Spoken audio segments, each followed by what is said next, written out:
நமசிவாய. ஓம் முருகா சரணம்.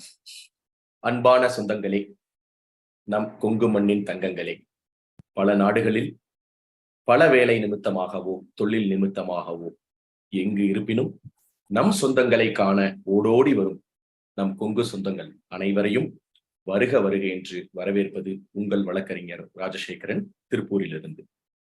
சொந்தங்களே, நாம் ஒவ்வொரு படியை எடுத்து வைக்கும் பொழுதும் அந்த ஒவ்வொரு படியின் தொடக்கத்தில் ஆரம்பித்து நாம் எண்ணிய தூரத்தை அடைய வேண்டும் என்ற இலக்கை நோக்கி செல்லும் வரை ஒவ்வொரு படி எடுத்து வைக்கும் பொழுதும் நமக்கு பல இடர்பாடுகள், பல தொல்லைகள் அல்லது பல பின்னோக்கிய நமக்கு ஒரு தடங்கல்கள் வந்த போதிலும் நாம் நம் வாழ்க்கையில் வெற்றி பெற வேண்டும் என்ற ஒரு உயரிய குறிக்கோளை வைத்திருக்கும் பொழுது அந்த தடங்களை ஒரு பொருட்டாக மதிக்காமல் அந்த தடை கற்களை படிக்கற்களாக மாற்றி நம் வாழ்வில் வெற்றி பெறுவதற்கு முன்னோக்கிய ஒரு பயணம் எடுத்து வைத்த அனைத்து நல் உள்ளங்களும், அனைத்து பெண்களும் ஆண்களும் ஒரு காலத்தில் வெற்றியின் இலக்கை எட்டி பிடித்தவர்கள்.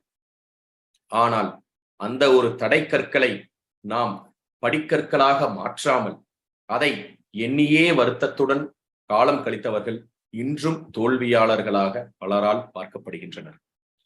அவ்வாறு நம் KBN global Kongu business network association Tamil Nadu, சிக்பா மலேசியா மற்றும் கேபிஎன் ஆஸ்திரேலியா ஆகிய இந்த அனைத்து சங்கங்களும் நமது கொங்கு மண்ணின் மைந்தர்களுக்கு அவர்களுடைய வாழ்க்கையில் வெற்றி பெறுவதற்காகவும் அவர்களுடைய பொருளாதார வாழ்க்கையில் வெற்றி பெறுவதற்கு அவர்களுடைய தொழில் வாய்ப்புகளை பெருக்கி கொடுத்து அந்த தொழில் வாய்ப்புகள் மூலம் அவர்கள் முன்னேற வேண்டும் என்ற சீரிய எண்ணத்தில் இன்று வரை ₹1 கூட சந்தா வசூலிக்காமல் இந்த கேபிஎன் குழுமத்தில் உள்ள அனைத்து அங்கத்தினர்களும் அவர்களுடைய நேரத்தையும் மற்றும் அவர்களுடைய பொருட்செலவையும் அவர்கள் கையிலிருந்து கொடுத்து இந்த காணொளி, ஜூம் காணொளிக்கும் மற்றும் ஏனைய அனைத்து நடவடிக்கைகளுக்கும் தொழில் சார்ந்த விஷயத்தை பரிமாறுவதற்கும் அவர்களுடைய பொருட்செலவில் செய்து கொண்டிருக்கும் பொழுது நமக்கு ஒரு எண்ணம் தோன்றியது.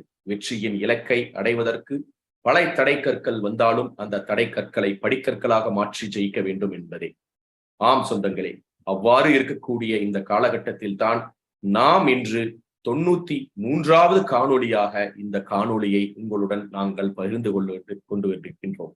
இந்த 93 காணொளி நிகழ்வுகளும் ஒவ்வொரு தடை கற்களையும் படிக்கற்களாக மாற்றி வெற்றி பாதையில் கொண்டு சென்ற அந்த தருணத்தை இன்று நினைவு கூர்ந்து இன்று நம்முடன் இணைந்திருக்கும் இன்றைய சிறப்பு விருந்தினர் திரு அட்லஸ் எம் நாச்சிமுத்து அவர்களையும் வருக வருக என்று கேபிஎன் குளோபல் சார்பாகவும் Kongu business network KBN association Tamil Nadu, சிக்பா மலேசியா மற்றும் கேபிஎன் ஆஸ்திரேலியா சார்பாக வருக வருக என்று இருகரம் கூப்பி வரவேற்று, சொந்தங்களே, ஒவ்வொரு காணொலி நிகழ்வும் நமக்கு ஒரு முத்தாய்ப்பான காணொலி நிகழ்வு என்பதை நான் ஒவ்வொரு முறையும் அழுத்தம் திருத்தமாக தங்களின் முன் தெரியப்படுத்தி இருக்கிறேன்.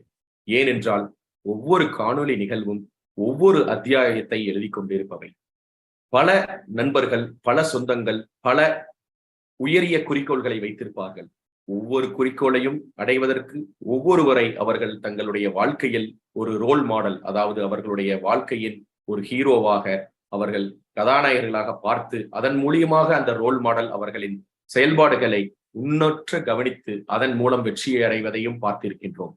அவ்வாறு ஒவ்வொரு தொழிலிலும் ஒவ்வொரு விஷயம் அவர்கள் எடுத்துக்கொண்டு சில தடை கற்கள் வந்தாலும் அந்த தடை கற்களை படிக்கற்களாக மாற்ற சாதனையாளர்களின் வழியில் நடந்து அவர்கள் சாதனையாளர்கள் எவ்வாறு அந்த தடை கற்களை மாற்றினார்கள், எவ்வாறு அவர்கள் பொறுத்திருந்து அந்த சாதனையை செயலாற்றினார்கள் என்பதை தெரிந்து கொள்வதுதான் உலகத்தில் மிகப்பெரிய ஒரு சாதனை. அது மிகப்பெரிய ஒரு சாமர்த்தியமான விஷயமும் கூட.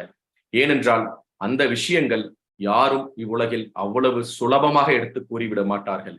ஏனென்றால் அனைவரும் வாழ்க்கையில் வெற்றி பெற்று அந்த வெற்றியை தக்க வைத்துக் கொள்ள வேண்டும் என்ற முனைப்பில் மட்டுமே உள்ளார்கள். அப்படி இல்லாமல் நமது கேபிஎன் குழுமத்தின் அழைப்பிற்காக நமது சொந்தங்களின் முன்னேற்றத்தை காண வேண்டும் என்ற ஒரு ஆர்வத்தினாலும் இங்கு நம்முடன் இணைந்திருக்கும் இந்த 93வது காணொலியில் இணைந்திருக்கும் நமது சிறப்பு விருந்தினர் ஐயா அவர்களையும் இந்த தருணத்தில் நன்றி பாராட்டி அவரை பற்றிய ஒரு அறிமுகம் உங்களுக்காக நாங்கள் இங்கே கொண்டு வர இருக்கின்றோம். அவரை பற்றிய முன்னுரை முடிந்த பின் ஒரு காணொளி தொகுப்பும் உங்களுக்காக இங்கே காத்திருக்கின்றது. திரு அட்லஸ் எம் நாச்சிமுத்து அவர்கள் கரூர் அருகே ஒரு சிறிய கிராமத்தில் ஒரு விவசாய குடும்பத்தில் மிகவும் எளிமையான ஒரு குடும்பத்தில் பிறந்தவர். ஆரம்ப கல்வியை அரசு பள்ளிகளில் பயின்ற இவர் Pollachi Nachimuthu polytechnic mechanical engineering diploma படிப்பை முடித்தார்.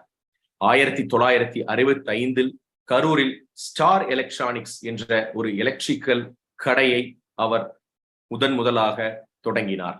1975 அவர் ஜவுளி வர்த்தகத்தில் நுழைந்த பொழுது அவர் அந்த ஒவ்வொரு தடைக்கற்களையும் வெற்றி படிக்கற்களாக மாற்றிய தருணத்தை தான் நாம் மேலும் பார்க்க போகின்றோம். அவர் கரூரில் அரசாங்கத்தினால் அங்கீகரிக்கப்பட்ட ஒரு முன்னணி நட்சத்திர ஏற்றுமதி நிறுவனங்களில் ஒன்றான அட்லஸ் எக்ஸ்போர்ட்ஸ் என்டர்பிரைசஸ் என்ற பெயரில் வெற்றிகரமாக இன்றும் நடத்தி வருகின்றார். கரூர் ஏற்றுமதியாளர் சங்கத்தின் பொருளாளராக 15 ஆண்டுகள் பணியாற்றிய அவர் கடந்த ஆண்டு வரை சுமார் 12 ஆண்டுகள் சங்கத்தின் தலைவராக செயல்பட்டு தற்போது சங்கத்தின் கௌரவ தலைவராகவும் அவருடைய ஆலோசனைகளை கொடுத்து கொண்டிருக்கின்றார். அவர் HEPC-யின் செயற்குழு உறுப்பினர்களில் ஒருவராக இருந்தவர். அதாவது சென்னை கைத்தறி ஏற்றுமதி மேம்பாட்டு கவுன்சில் 12 ஆண்டுகள், அதன் துணைத் தலைவராக 2 ஆண்டுகள் பணியாற்றியவர். திரு அட்லஸ் நாச்சிமுத்து அவர்கள் கொங்கு கல்வி அறக்கட்டளையின் பொருளாளராக 2000 ஆண்டு முதல் 2006 ஆண்டு வரை 6 ஆண்டுகள் பணியாற்றியவர். 2007 ஆண்டு முதல் கரூர் கலை மற்றும் அறிவியல் கல்லூரி மற்றும் 2 மேல்நிலை பள்ளிகளை நடத்தி வரும் இந்த அறக்கட்டளையின் தலைவராக அவர் வழிநடத்தி வருகின்றார்.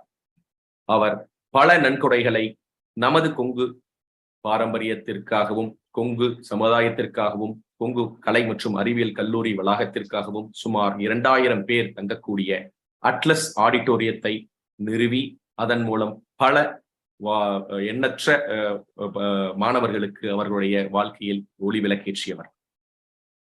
2007 தொடங்கப்பட்ட கரூர் ஜவுளி பூங்காவின் நிறுவன தலைவரான இவர் 110 ஏக்கர் பரப்பளவில் கரூர் ஜவுளி தொழிலின் மேம்பாட்டிற்காக மத்திய மாநில அரசுகளின் உதவியுடன் ரூபாய் 145 கோடியில் உருவாக்கப்பட்ட அந்த நிறுவனத்திற்கும் வெற்றிகரமான வழி நடத்தியவர். கரூர் மாவட்ட பாரத் சாரணர் மற்றும் வழிகாட்டிகளின் மாவட்ட தலைவராக சுமார் 6 ஆண்டுகள் பதவி வகித்துள்ளார். கொங்கு நண்பர்கள் சங்கம் சென்னையில் 2008 கொங்கு சாதனையாளர் விருது அவருக்கு வழங்கி அந்த விருதிற்காக இவரை கௌரவப்படுத்த இவர் அந்த விருதிற்கு மிக பொருத்தமான நபராக தேர்வு செய்துள்ளார்கள். 2011 ஆண்டில் மீண்டும் கொங்கு மாமணி விருது வழங்கி கௌரவிக்கப்பட்டவர். கரூர் ஜவுளி குழுவின் பிரதிநிதித்துவமாக 8 பேர் கொண்ட குழுவில் உறுப்பினராக இருந்த அவர் கரூர் தொழில் துறைக்கான ஏற்றுமதி சந்தை வாய்ப்புகளை ஆய்வு செய்வதற்காக 2006 ஆண்டு சீனாவிற்கு சென்றார். கரூர் புதிய பேருந்து நிலையத்திற்காக கரூர் நகராட்சிக்கு 12.14 ஏக்கர் நிலத்தை தானமாக கொடுத்து முன் வழங்கிய ஒரு வள்ளலாக திகழ்ந்தவர். நவம்பர் 2015 சென்னை சவிதா பல்கலைக்கழகத்தால் வாழ்நாள் சாதனையாளர் விருது அவருக்கு வழங்கி கௌரவிக்கப்பட்டது. மேலும் அவர் டிசம்பர் 2015 ஜவுளி தொழிலுக்கான அவரது பங்களிப்பை பாராட்டி சென்னை கொங்கு நாடு அறக்கட்டளையின் காளிங்கராயன் விருதையும் பெற்ற பெருமைக்குரியவர். ஜூலை 2017 ரோட்டரி இன்டர்நேஷனல் டிஸ்ட்ரிக்ட் 3000 சமூகத்தை வளர்ப்பதில் குறிப்பிடத்தக்க சாதனைக்காக திரு நாச்சிமுத்து அட்லஸ் திரு எம் நாச்சிமுத்து அவர்களுக்கு மேக்கிங் டிஃபரன்ஸ் விருது வழங்கி கௌரவித்தது. திரு அட்லஸ் எம் நாச்சிமுத்து அவர்கள் ஆக்கப்பூர்வமான சிந்தனை, கடின உழைப்பு, நேர்மை, ஒழுக்கம், எளிமை, தன்னம்பிக்கை மற்றும் உதவு மனப்பான்மை ஆகியவற்றிற்கு சொந்தக்காரர். நேரம் தவறாமை இவருடைய முக்கியமான ஒரு அஸ்திரம். இன்று நம்முடன் இணைந்துள்ள நமது சிறப்பு விருந்தினர் திரு அட்லஸ் எம் நாச்சிமுத்து ஐயா அவர்களை வருக என்று மீண்டும் ஒரு முறை வரவேற்று நமது கொங்கு சொந்தங்களின் உன்னத ஆர்வத்திற்காக இதோ ஒரு காணொளி உங்களுக்காக வருகின்றது.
அன்பான சொந்தங்களே, இந்த காணொளியை நீங்கள் பார்த்திருந்த தருணத்தில் கண்டிப்பாக எவ்வாறு மிகப்பெரிய ஒரு தொழில் நிறுவனத்தை நடத்தி ஒவ்வொரு தருணத்திலும் அந்த தொழில் நிறுவனத்தை நடத்தும் பொழுது அந்த சாமர்த்தியத்தையும் அதில் வரக்கூடிய தடங்களையும் பார்த்து எவ்வாறு வாழ்க்கையில் முன்னேறி இருக்கக்கூடும் என்பதை நீங்கள் இந்த தருணத்தில் உங்கள் கண் முன்னால் பார்த்திருப்பீர்கள். இந்த இனிய தருணத்தில் இந்த 93வது காணொளி தொகுப்பிற்கு நமது KBN global, Kongu business network KBN association Tamil Nadu, சிக்பா மலேசியா மற்றும் KBN ஆஸ்திரேலியா இணைந்து நடத்தும் இந்த காணொளி தொகுப்பிற்கு நமது சொந்தங்களின் சார்பாகவும் மீண்டும் ஒருமுறை நமது சிறப்பு விருந்தினரை இருகரம் கூப்பி வாருங்கள் என்று கூறி அவர்களுடைய சிறப்புரையை தாருங்கள் என்று வருக என்று வரவேற்கின்றோம். அனைவருக்கும் வணக்கம். KBN குளோபல் மற்றும் கொங்கு பிசினஸ் நெட்வொர்க் அசோசியேஷன் உறுப்பினர்களுக்கும் இந்த நிகழ்ச்சியை உலகின் பல பாகங்களிலிருந்து பார்த்து கொண்டிருக்கும் கொங்கு சொந்தங்கள் மற்றும் நண்பர்களுக்கும் என்னுடைய முதற்கண் வணக்கத்தை தெரிவித்துக் கொள்வதில் மற்றற்ற மகிழ்ச்சி அடைகின்றேன். இந்த வாய்ப்பினை அளித்த உங்களுக்கு எனது மனமார்ந்த நன்றியை தெரிவித்துக் கொள்வதிலும் மகிழ்ச்சி அடைகின்றேன். ஏன்னா இப்ப நாங்களாம் வியாபாரம் ஆரம்பிக்கும் பொழுது படிக்கும் பொழுது பாத்தீங்கன்னா சின்ன ஊரு, கரூர் இருந்து ஒரு 12 கிலோமீட்டர். அங்க பள்ளிக்கூடமே இல்லை, பக்கத்துல மண்ணில் தான் எழுதுற மாதிரி இருந்தது அந்த காலத்துல. எல்லாமே படிக்கும் பொழுது கூரை வீடு தான், எலக்ட்ரிக் லைட் கூட கிடையாது, ஒரு லைட்டா சிம்னி லைட் கூட கிடையாது. சும்மா விளக்குல வச்சு படிச்சுட்டு தோட்டத்து வேலையெல்லாம் பார்த்துக்கிட்டு பிற்பாடு அங்கிருந்து வீட்டுக்கு நைட்டு சாப்பிட வரும் பொழுது எனக்கு என்னுடைய அம்மா நான் 3 வயதாக இருக்கும் பொழுதே இறந்து விட்டார்கள். பாட்டி தான் என்னை வளர்த்தார்கள். அதனால அது ஒரே வீட்டுக்குள்ளதான் படுக்கை இருக்கும், இல்லை தாழ்வாரத்தில் படிக்கிறது. அந்த காலத்துல அப்படிதான் கூரை வீடா தான் இருக்கும். அதுக்கு இருந்துதான் போய் தோட்ட வேலை பண்ணிட்டு லீவு நாளுக்கு இருந்தா கூட ஆடு எருமையெல்லாம் மேய்க்கிற பழக்கம் உண்டு. அது மாதிரிலாம் இருந்துட்டு தான் படிச்சு அப்புறமேலு பக்கத்துல மணவாடிங்கிற ஒரு ஸ்கூல் 3 கிலோமீட்டர்ஸ் இருந்தது. அங்க போய் நடந்து போய் படிச்சுட்டு வந்தேன் 5வது வரதும். அதுக்கப்புறம் வெள்ளியணைங்கிறது ஒரு 4 கிலோமீட்டர், அங்கேயும் நடந்து போயிட்டு அப்புறம் கடைசியா தான் ஒரு சைக்கிள் வாங்கி கொடுத்து சைக்கிள்ல போய் படித்து 5வது வரலும் 8வது வரலும் படித்தேன். 8வது கரூர்ல கவர்மெண்ட் முனிசிபல் ஸ்கூல்ல 8வது ஒரு 10th ஸ்டாண்டர்ட் ஆரம்பம். 10th முடிச்சுட்டு அப்புறமேட்டு தான் நம்ம இதுல பாலிடெக்னிக்ல சேரலான்னு போகும்பொழுதுதான் என்னுடைய கசின் வெள்ளியணை ராமநாதன் சொல்லி இருக்காரு. அவர் எம்எல்ஏவா இருந்தார். அப்போ அவருக்கு மகாலிங்கமும் எம்எல்ஏவா இருந்தார். அந்த ஃபீல்ட்ல இருந்ததுனால பழக்கப்பட்டதுனால அவர் மூலியமாக நாச்சிமுத்து பாலிடெக்னிக்ல போய் சேர்ந்து 1965 என்னுடைய டிப்ளமா படிப்பை முடித்தேன். அப்பொழுது ஏன் நான் மெக்கானிக்கல் ஏன் எடுத்தேன் அப்படின்ட்டாச்சு, மெக்கானிக்கல் எடுக்கும்பொழுது சொந்தமாக தொழில் பண்ண வேண்டும். அதனால போல்ட் நட்டு, எனக்கு DKW போல்ட் நட்ல கம்பெனி தெரிஞ்சதுனால அது மாதிரி போல்ட் நட் தயார் பண்ணலாம், வேற ஏதாவது மேனுஃபேக்சரிங் பண்ணலாம், சின்ன லெவல்ல ஆரம்பித்து பெரிய லெவலாக இதுல மேனுஃபேக்சர் பண்ண முடியும் என்ற நினைப்புல தான் இந்த இதை மெக்கானிக்கல் எடுத்து படிக்கிறேன். அதற்கு பிறகு அதுல இண்டஸ்ட்ரி போடும் பொழுது அவர் ராமநாதன் சொல்லி எம்எல்ஏ சொல்லி கிண்டியில போய் இடம் பார்த்தோம். அங்கே ஒர்க் ஷாப் வாடகை கிடைச்சதுனாக்க அங்கிருந்து ஒர்க் ஷாப் ஆரம்பிக்கலாம் அப்படின்னு பார்க்கும்போது அங்க இடம் கிடைக்கல. அந்த மீன் டைம் தான் ஒரு எலக்ட்ரிக் ஸ்டோர் அவர் மோட்டர் பம்ப் மட்டும் வித்துட்டு இருந்தார். பேர்ஸ் இல்லாமல் PSP மோட்டர் ஏஜென்ட் எடுத்து அது மட்டும் தான் வித்துட்டு இருந்தாரு. அதுல கூட சேர்ந்து 2 பேரும் பார்ட்னர்ஷிப் 50% பார்ட்னர்ஷிப் சேர்ந்து மற்ற பேர்ஸ் வாங்கி வச்சு எலக்ட்ரிக் ஸ்டோர் ஆரம்பித்தோம். இதுக்கு இடையில படிச்சு முடிச்சோன்னே எங்க ஃபாதர் என்ன பண்ணாருன்னா சிமெண்ட் ஃபேக்டரி அப்பதான் இங்க கரூர்ல வந்தது, செட்டிநாடு சிமெண்ட் ஃபேக்டரி வந்தது. அதுல அப்பாயின்மெண்ட் ஆர்டர் முதல்ல மாசம் 500 ரூபா சம்பளத்துக்கு ஒரு ஆர்டர்லாம் வாங்கிட்டு வந்துட்டாரு. சரி வேலைக்கு போச்சு வாங்கிட்டு வந்துட்டாரு. அப்புறம் நான் இல்ல நான் வேலைக்கு போகல, நான் அது மாதிரி எலக்ட்ரிக் ஸ்டோர் ஆரம்பிச்சு சொல்லி கேட்கும் பொழுது முதல்ல ஒரு 5000 ரூபா பணம் கொடுத்தாரு.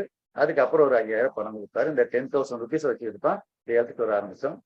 அதே மாதிரி அந்த காலத்து பார்த்தா ராமநாதன்கிறவர் எம்எல்ஏவா இருந்தாரு, நல்ல வசதியானவர் தான், தோட்டங்கார் இருந்தாலும் அவர் மேலேயும் இந்த 5000 ரூபா பணம் போட முடியல. அந்த அளவுக்கு தான் வசதி இருந்தது அவருக்கும்.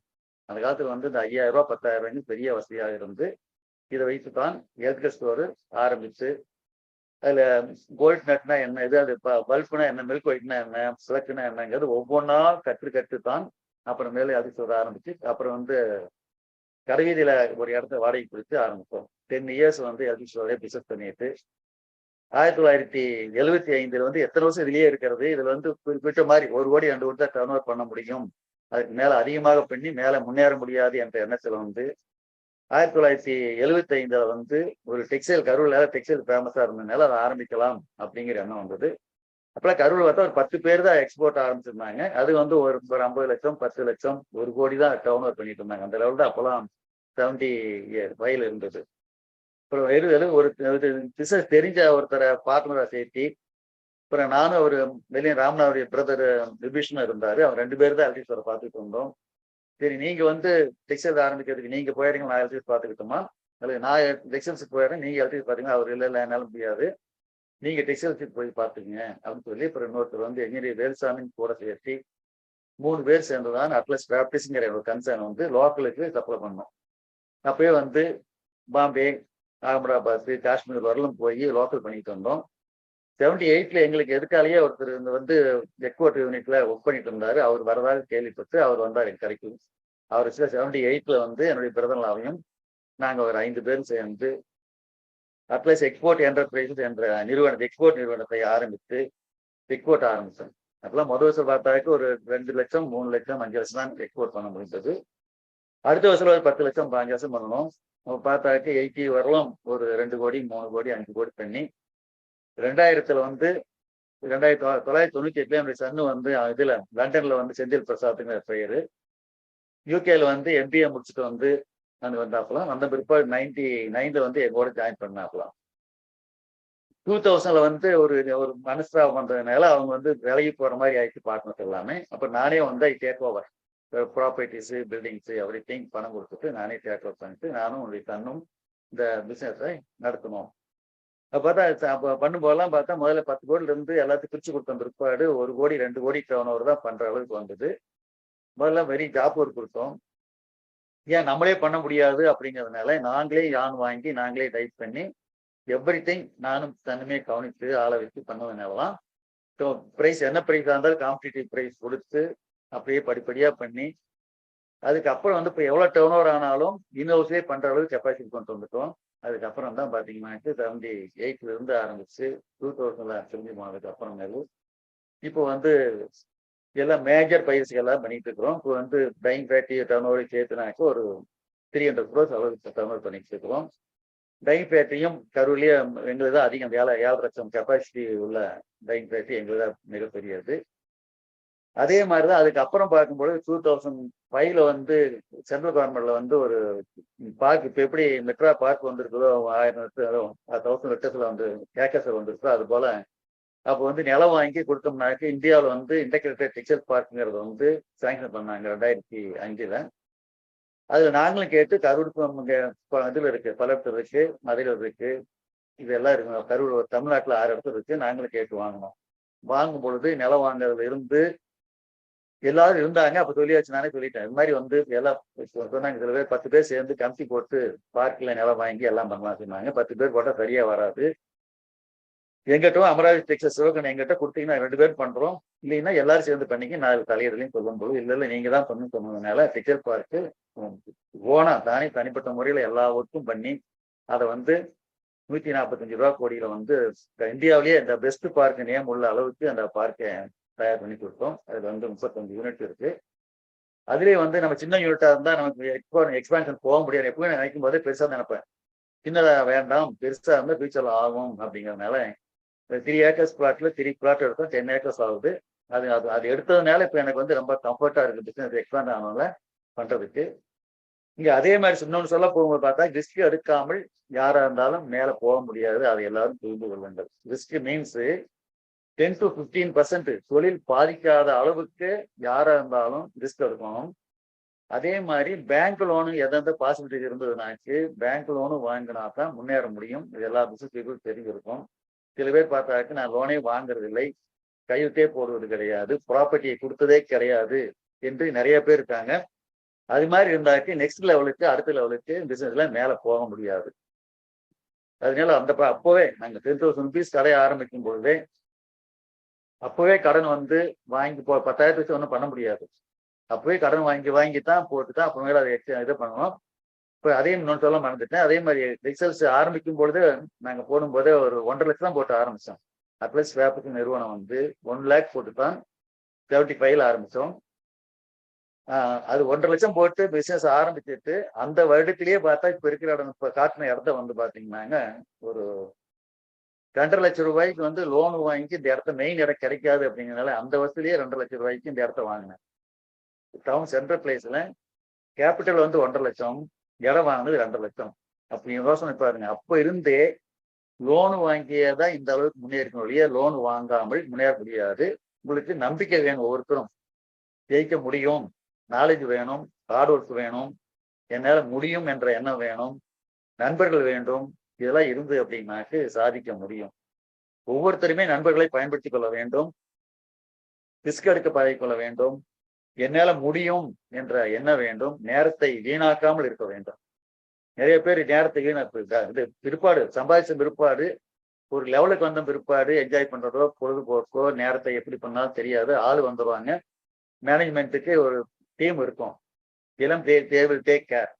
ஆனால் பிகினிங் ஸ்டேஜில், ஆரம்ப ஸ்டேஜில் வந்து நம்ம வந்து கிளப்புக்கு போறோம் அல்லது அங்க போறோம் இங்க போறோம் இருந்துட்டோம்னால் பிசினஸ் வந்து பெரிய அளவுக்கு டெவலப் பண்ண முடியாது என்பது என்னுடைய எண்ணம். அதனால ஒவ்வொருத்தருமே இது மாதிரிதான் அதை பண்ணிட்டு அப்புறம் அடுத்து பார்க் பண்ணணும், அடுத்து டைங் ஃபேக்டரி பண்ணணும், அதை பெரிய லெவல்ல டைங் ஃபேக்டரி பண்ணணும். அப்புறம் ஒன்னொன்னா வருஷம் வருஷம் வந்து வர லாபத்தை வந்து சில பேர் பார்த்தீங்கன்னா வேற பர்பஸுக்கு எடுத்துட்டு போயிடுவாங்க. பிசினஸ் டெவலப் பண்ணணும் அப்படின்னாக்க அதே மாதிரி கோயம்புத்தூர்ல கேபிஆர் ராமசாமின்னு இருக்காரு, என்னுடைய ஒரு க்ளோஸ் ஃப்ரெண்டு, எனக்கு ரொம்ப வேண்டியவர். நான் அவர் யூனிட்லாம் போய் பார்ப்பேன். சரி, அவர் எப்படி இந்த அளவுக்கு மேல போயிருக்காரு, நம்ம ஏன் நம்ம மேல என்ன குறை இருக்கு, நம்மளும் ஏன் பண்ணக்கூடாது என்று பார்த்து சில அவர்கிட்ட இருந்து தெரிஞ்சு கேட்பேன். எது வேணா கேளுங்க சொல்லி தரும்போது கேட்டுக்குவோம். அதனால ஒருத்தர் போய் கேட்கறது வந்து சில பேர் கேவலம், எப்படி கேட்கலாம், கற்றுக்கொள்ள மாட்டார்கள். தெரியாததை தெரிந்தவரிடத்தில் சொல்லிக் கொடுப்பவரிடத்தில் கேட்டு தெரிந்து கொள்ள வேண்டும். அடுத்தது கேவலம் கேவலம் என்று எல்லாரும் நினைப்பாங்க, இது போய் கேட்டா கேவலம் போயிருமே அப்படின்னு.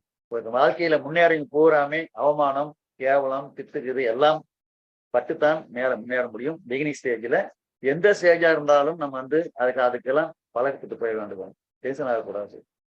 இது மாதிரி ஒன்னொன்னா பார்த்து அடுத்தவங்களை பார்த்து இல்லை டெக்னாலஜி இம்ப்ரூவ் பண்ணி நல்ல டீமை உண்டாக்கி அவங்களுக்கு சுதந்திரத்தை கொடுத்து அவங்க வந்து இண்டிபெண்டா அவங்களே ஒர்க் பண்ற மாதிரி பண்ணாதான் நம்ம கம்பெனி வளர்த்த முடியும். முடியும் இண்டிவிஜுவலா வந்து இப்ப அன்னைக்கே பார்த்த ஒரு தடவை கேபிஆர் கேட்டுருப்பாருன்னு நினைக்கிறேன். அவரு ஒரு தடவை ஆஃபீஸ் போகும்போது கேட்டேன்னா டேபிள்லாம் ஃப்ரீயா இருக்குது, ஒண்ணுமே இல்லையே, சும்மா இருக்கிறீங்களேன்னு கேட்டா, எனக்கு என்ன ஆச்சு வேலை, சும்மா தான் இருக்கிறேன், எல்லாம் ஆளுங்க பாத்துக்கிறாங்க, நமக்கு என்ன வேலை, சும்மா தான் இருக்கிறேன் அப்படின்னு சொன்னாரு. அது மாதிரி ஒரு எம்பியா இருக்கிறவங்க யோசனை பண்ணிக்கிட்டு அடுத்த லெவலுக்கு எங்க போகலாம், யாரை கான்டாக்ட் பண்ணலாம், எப்படி பண்ணலாங்கிற எண்ணத்துல பண்ணும்போது நம்ம எடுத்து வச்சுட்டு கேஷ் என்ற முதல் கொண்டு சிலவே இருக்காங்க. கேஷ் என்ற முதல் கொண்டு அக்கௌண்ட் பண்றது பொறுத்து, பில்ல பாஸ் பண்றது, கையெழுத்து போடுறது, செக்கில் எழுத்து போடுறது, இதுலயே வந்து நேரத்தை பூரா ஒரு நாள் முழு வீணாக்கி விட்டார்கள் என்றால் அடுத்த லெவலுக்கு பெருசா கம்பெனியை டெவலப் பண்ண முடியாது. இதெல்லாம் பார்த்து நம்மளுடைய நண்பர்களை பார்த்து நம்மளும் கற்றுக்கொள்ள வேண்டும். வாழ்க்கையில வெற்றி அடைந்தவர்களை எப்படி வெற்றி அடைந்தார்கள், அவருடைய கடந்த காலத்தை பற்றியும் இப்ப நிகழ்காலத்தில் எப்படி போய்கொண்டு இருக்கின்றார்கள், இரண்டையுமே ஒவ்வொருத்தரும் வாழ்க்கையில எடுத்து தெரிந்து கொள்ள வேண்டும். இப்ப கொங்கு சமுதாயம் உலகம் முழுவதும் இருக்கிறாங்க.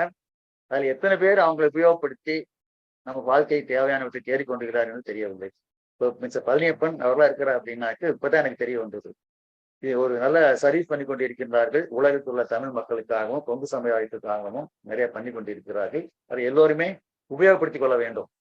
ஏதாவது அங்க வேண்டியதா பிசினஸ் தேவைப்படுது, இல்லை வேற பர்பஸ் தேவைப்பட்டால் நம்ம தமிழ் சமுதாயத்தில் உள்ள நபர்களை இவங்க மூலியமாக கான்டாக்ட் பண்ணியும் உபயோகப்படுத்திக் கொள்ளலாம். அதாவது hard work is very important. லைஃப்ல வந்து மேல வர்றதுக்கு hard work is very important. நேர்மை எல்லாமே தெரிந்து கொள்ள வேண்டும் என்ற எண்ணம், பிளானிங், டிசிப்ளின், இது எல்லாமே எனக்கு ஒரு கேபிஆருக்கு இருக்கும். நாங்களாம் ஒன்னா எல்லாமே தெரிஞ்சு பழகிட்டு இருக்கிறோம், எல்லாமே தெரியும். அது மாதிரி இருந்தவங்க தான் வாழ்க்கையில மேல போயிருக்காங்க. நிறைய பேர் மேல போனீங்க வந்து கஷ்டம் இல்லாமல் யாருமே மேலே செல்லவில்லை. ஒவ்வொருத்தரும் வாழ்க்கையில வந்து நிறைய கஷ்டப்பட்டு அடுத்த லெவலுக்கு போகும்பொழுது என்ன செய்யலாம், அடுத்தது என்ன பண்ணலாம் நிறைய தேடுதல். ஒவ்வொருத்தருக்கும் அப்துல் கலாம் சொன்னது போல ஒவ்வொருத்தரும் கனவு காங்க வேண்டும். கனவு வாங்கிட்டு அப்படியே விட்டா சக்சஸ் பண்ண முடியாது. அதற்கு தேவையானவற்றை நம்ம எடுத்து செய்ய வேண்டும், கற்றுக்கொள்ள வேண்டும், நிறைய கற்றுக்கொள்ளணும், தேடணும். நெக்ஸ்ட் என்ன பண்ணலாம் இதையே தேடிட்டு இருந்தாக்கு நிச்சயமாக கிடைக்கும். ஒரு முடிவு எடுக்கிறதுக்கு முன்னாடி நம்மளே ஒரு 10 கேள்வி நம்மகிட்ட கேட்டீங்கன்னாக்க உங்களுக்கு சரியான பதில் கிடைக்கும். நண்பர்களிடத்திலும் கேட்டு ஒரு முடிவு எடுத்தீங்கன்னாக்கு நல்ல முடிவாக இருக்கும். அதனால எனக்கு ஒரு நல்ல ஒரு ஏற்பாடு பண்ணியிருக்கின்றார்கள். இதுல நிறைய விஷயங்கள் இருக்கின்றன. உன்னால முடியும், ஏன் முடியாது, நேரத்தை வீணாக்காமல் இருப்பது, இது போல நிறைய விஷயங்களை ஃபார்வர்ட் அவுட் பண்ணி கொஞ்சம் கூட வீணாக்காமல் வேலை செய்தால் நிச்சயமாக வாழ்க்கையை வெற்றி அடைய முடியும். இப்போ வாழ்க்கையில வெற்றி அடைந்தது எல்லாத்தையும் எண்ணி பார்த்தீங்கன்னாக்கே ஈவன் இப்போ முகேஷ் அம்பானி எடுத்துக்கொண்டீர்களா கூட பெட்ரோல் பங்க்ல வேலை செய்து பெட்ரோல் பம்பாயா இருந்துதான் இந்த அளவுக்கு வந்திருக்காரு என்றால் அவருக்கு ட்ரீம் கனவு எப்படியாவது வாழ்க்கையில முன்னேற வேண்டும் என்ற எண்ணத்தோட எப்படி பண்ணினாலும் முன்னேற முடியும் என்று சிந்தித்து வேலை செய்ததுனால இந்த அளவுக்கு வர முடிந்தது. ஒவ்வொருத்தருமே நிறைய பேர் சொல்ல முடியும். இங்கே திருப்பூர்லயே இருக்கின்றார்கள், கரூர்ல இருக்கின்றார்கள், எல்லா ஊர்லயுமே வாழ்க்கையில வெற்றி அடைந்தவர்கள் எப்படி இருந்தாங்க அதெல்லாம் தெரிந்து கொள்ள வேண்டும். எப்படிலாம் எப்படி இருந்தேன் வாழ்க்கையில வெற்றி, அதாவது வசதி படுத்தவர்கள் அவருடைய சன்னா மத்தவங்களாம் இந்த அளவு வெற்றி அடையவில்லை இது வரலாம். ஆனா வாழ்க்கையில வசதி இல்லாம வந்தவங்க தான் வாழ்க்கையில பெரிய அளவு வெற்றி அடைந்திருக்கின்றார்கள்.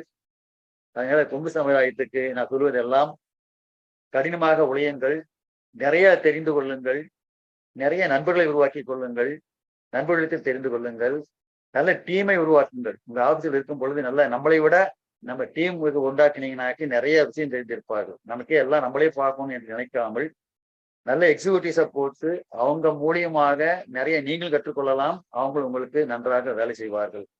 அதனால இந்த இது நல்ல சந்தோஷத்தை குத்தி இருக்கின்றீர்கள். நான் முதலே சொன்னேன், அதிக நேரம் பேசுவதற்கோ விஷயமோ எங்கிட்ட ஒன்றும் இருக்காது. இதனால அது எங்களுக்கு பாத்தீங்கன்னாக்கு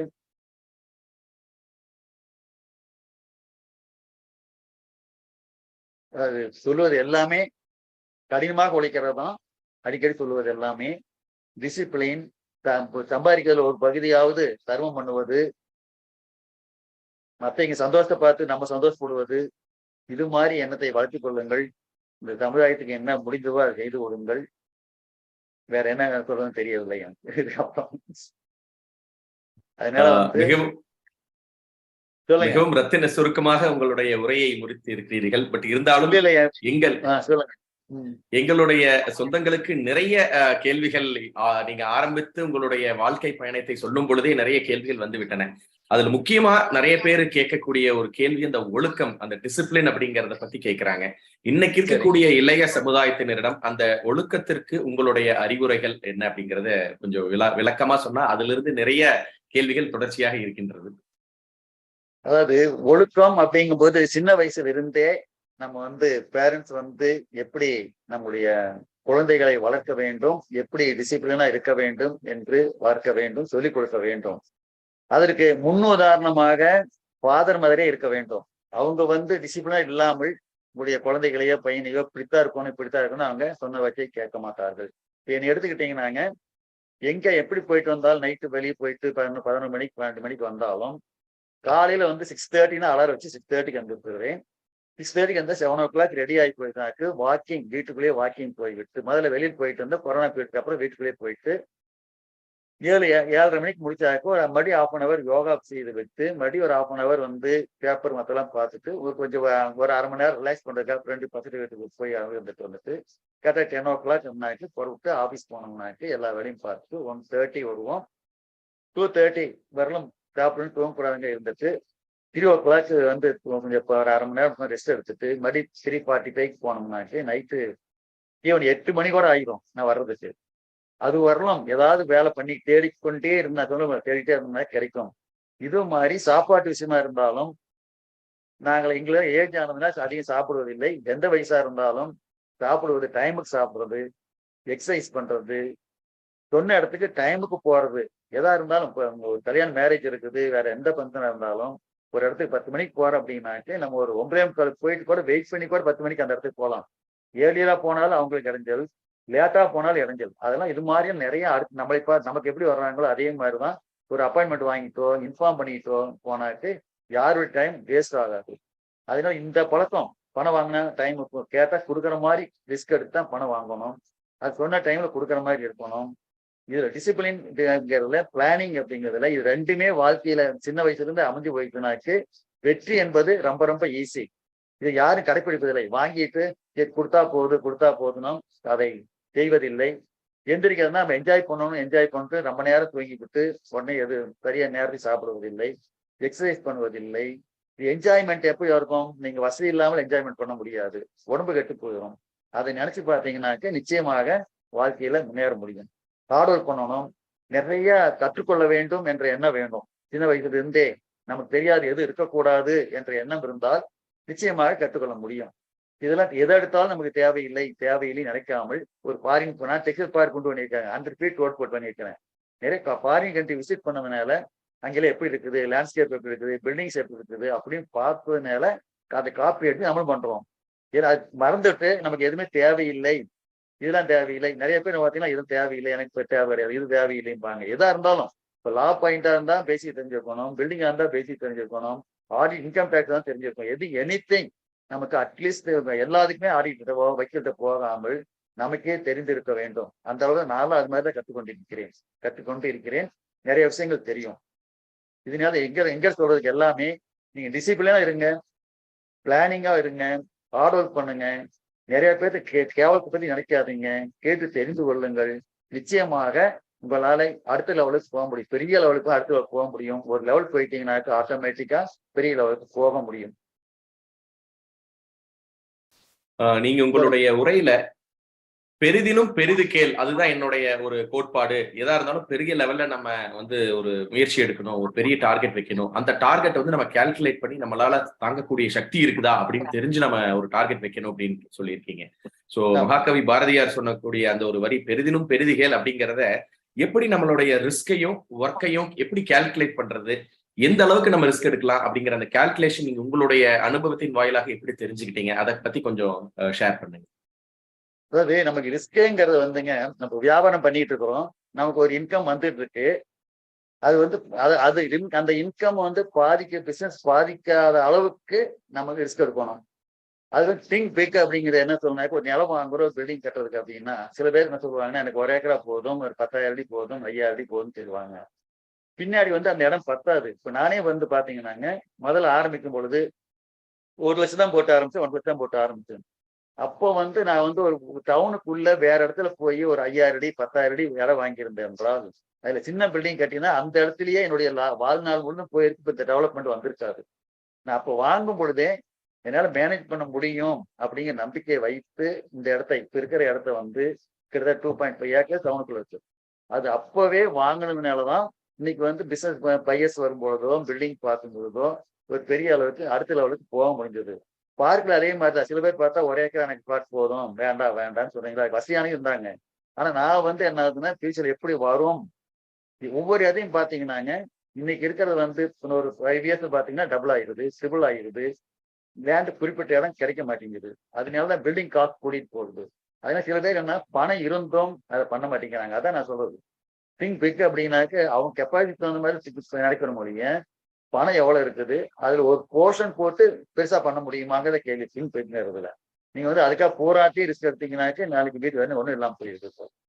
ரிஸ்க் அப்படிங்கும் பொழுது 10 to 15%, ஈவன் 25% என்ன பணம் இருக்குதோ அது போனாலும் நமக்கு தாக்கு பிடிக்க முடியும். பிசினஸ் கிடையாது, இன்கம் வரும் அப்படிங்கிற பாயிண்ட்ல ரிஸ்க் எடுக்க முடியும். ஏன் ஏதாவது ஒண்ணு எதிர்பாராத நடந்து போச்சு அப்படின்னாங்க நீ உள்ள மெயின் பிசினஸே காலியாகி கடைசி எதுவுமே இல்லாம போயிடக்கூடாது. அதான் ரிஸ்க்ங்கிறது. இந்த ரிஸ்க் எடுக்கக்கூடிய சூழ்நிலையில எந்த விதத்துல நம்ம ஒரு இன்சூரன்ஸ் பேக்கப் அல்லது நம்ம ஒரு வருங்காலத்துல நம்ம எதிர்பாராத ஒரு நிகழ்வுகள் நடக்கும் பொழுது அதைய பாதுகாக்கிறதுக்கு எந்த வகையான பேக்கப் சோர்சஸ் நீங்க இதுவரை நான் அது இது மாதிரி பண்ணதே கிடையாதுங்க. நம்ம பேக்கப் சோர்ஸ் இல்லாமயே நம்ம அந்த கெப்பாசிட்டி நம்ம அதுக்காக எடுத்த உடனே போக முடியாது. ஒரு 10 லட்சம் இருக்குது அப்படின்னா 1 or 2 lakhs போனா போயிட்டு ரிஸ்க் எடுக்கலாம். அதான் பண்ண முடியும். அதுக்காக நீங்க 10 லட்சத்துக்கு இன்னொரு 10 லட்சம் ரிஸ்க் எடுத்தீங்கன்னாக்கா அதுக்கு யாரும் ஒண்ணும் பண்ண முடியாது. ஒரு 10 கோடி 100 கோடி சொத்து இருக்கு, பெரிய பெரிய கம்பெனி இருக்கான்னு வச்சுங்க, அவங்களுக்கு ஒரு 500 கோடி சொத்து இருக்கு அப்படி என்றால் ஒரு யூனிட் போடுறாங்கன்னா 100 கோடி ரூபாய்க்கு ஒரு யூனிட் போடுறாங்க அப்படின்ட்டாக்கு 100 கோடி ஏதாவது ப்ராப்ளம் எது வந்தாலும் இந்த 100 கோடி பாதிப்படைந்தாலும் மிச்சம் 400 கோடி மிச்சம் இருக்குமில்லங்க. ஒண்ணு பாதிப்பு அடையாதுல, அவங்களுக்கு எந்த பாதிப்பு அடைய போதும் நாளை ஆகாது இல்லைங்க. அது மாதிரிதான் கீழ இருந்து ஒரு 10 லட்சம் இருந்து ஆரம்பிக்கலாம், 10 கோடியில இருந்து ஆரம்பிக்கலாம். அந்த பர்சன்டேஜ் ஆஃப் இது பாத்தீங்கன்னா 10 to 15% தான் ரிஸ்க் எடுக்க வேண்டும். நான் சொல்றேன். மிகவும் தெளிவான ஒரு விளக்கம் கொடுத்திருக்கீங்க. அடுத்ததாக இந்த மார்க்கெட்டிங் துறையில ஒரு வெளிநாடு சென்று அந்த வெளிநாட்டினரிடம் இருந்து நம்ம ஒரு ஏற்றுமதிக்கு உண்டான அந்த ஆடைகளுக்கோ அல்லது ஹோம் டெக்ஸ்டைல்ஸ்க்கோ ஒரு ஆர்டர் பெறும் பொழுது நீங்க சந்தித்த சவால்கள் என்ன? அந்த சவால்களை மூலியமாக எப்படி அந்த சவால்களை நீங்கள் ஒரு வெற்றி படிக்கற்களாக மாற்றி அந்த ஆர்டரை எப்படி நீங்க கன்வின்ஸ் பண்ணி எடுக்க முடிஞ்சது? அதை பத்தி கொஞ்சம் விளக்கமாக நம்ம சொந்தங்களுக்கு தெரியும். இது வந்து ஒரு காம்ப்ளிகேட்டட் கொஸ்டின் தான். அது வந்து இப்ப நம்ம கிட்ட இருக்கிறதுல வந்து டிசைன்ஸ் ஃபர்ஸ்ட் நம்ம கிட்ட நிறைய டிசைன்ஸ் இருக்கணும். அது டிசைன் இதுல வந்து நம்ம கிட்ட படிச்சவங்கள மற்றவங்க டிசைன் தனியா ஒரு பிங்க் இருக்கணும் அவங்க கிட்ட. முதல்ல நிறைய பேர் சின்ன இதுல இருக்கிறவங்க எல்லாம் பெரிய அளவுக்கு போக முடியாத காரணம் என்னங்க, அவங்ககிட்ட டிசைனிங் கொடுக்க முடியாதில்லை. அதான் மெயின் ரீசன். பயிருக்கு தகுந்த மாதிரி சப்ளை பண்ண முடியறதில்லை, பிரைஸ் கொடுக்க முடியறதில்லை. இந்த 2 ரீசனால தான் அவனா போக முடியலைங்க. நம்ம போகும்பொழுது நம்மகிட்ட பயிர் என்ன பாக்குறாங்க, இன்ஃப்ராஸ்ட்ரக்சர் என்ன இருக்கு, நம்மகிட்ட என்னென்ன வசதிகள் இருக்கிறது, டிசைன்ஸ் எப்படி இருக்குது, பிரைஸ் எப்படி இருக்குது, டீம் எப்படி இருக்குன்னு பார்ப்பாங்க. எல்லாருமே சில பேர் பார்த்தாங்க, எல்லாமே ஓனரே பார்க்கணும்னா எத்தனை பார்க்க முடியுங்க? ஒரு 4-5 பக்கம் டூர் போகணும் அப்படின்னா நானே போக முடியாது. நம்மகிட்ட ஒர்க் பண்றீங்க எக்ஸிக்யூட்டிவ்ஸும் ட்ரெயின் பண்ணி அவங்க கெட்டிக்காரன் வந்து அவன் போய் பேசி ஆர்டர் வாங்கிக்கிற அளவுக்கு தான் நாங்களா வச்சிருக்கிறோம். அது மாதிரி பேர் அவங்க அப்படிதான் இருக்கும். நம்ம போய் ஓனரே போய் பார்க்கணும்னா முடியாது. எந்த இதுவுமே சவால்கள் இருக்கும். அதுல வந்து பிரைஸ்ல காம்படிஷன் தான் இருக்கும், டிசைன்ஸ் இருக்கும், இப்போ வந்து டைமுக்கு டெலிவரி பண்ண வேண்டியிருக்கும், டைம் ரொம்ப ஷார்ட்டா கேட்பாங்க. அது எல்லாமே அவங்க தகுதி தகுந்த மாதிரி கெப்பாசிட்டி தகுந்த மாதிரி தான் பண்ண வேண்டியிருக்கும். இதுல சவால்னு சொல்ல முடியாது. இது நம்ம கிட்ட என்னென்ன இருக்குது நம்ம கையில இருக்கிறத பொறுத்தா வரும். எல்லாத்துக்கும் இட்ஸ் நாட் ஈஸி. இப்போ கேபிஆர் அந்த அளவுக்கு போயிருக்கிறாருன்னு அவர் கேட்டுதான் இருப்பாரு. Not easy. எவ்வளவு திங்க் பண்ணியிருப்பாரு, எவ்வளவு ஹார்ட் ஒர்க் பண்ணியிருப்பாருங்கிறத நானும் அதே மாதிரி தான் என் லெவலுக்கு நான் பண்ணியிருப்பேன். ஒவ்வொரு லெவலுக்கும் இந்த ஹார்ட் ஒர்க்கு, திங்கிங், ரிஸ்க்கு, சமாளிக்கிறது, ரேட் பிரைஸ் இல்லாம கூட பண்றது உண்டு, பிரைஸ் கிடைக்கிறது உண்டு. இது எல்லாமே இதுல நேச்சர். இது எல்லாம் பண்ண முடியாது. ஓகே, மிகவும் அருமையான நம்ம சொந்தங்களுக்கு கண்டிப்பாக எடுத்து அவர்கள் குறித்து வைத்த கூடிய வகையில ஒரு விளக்கம் கொடுத்திருக்கீங்க.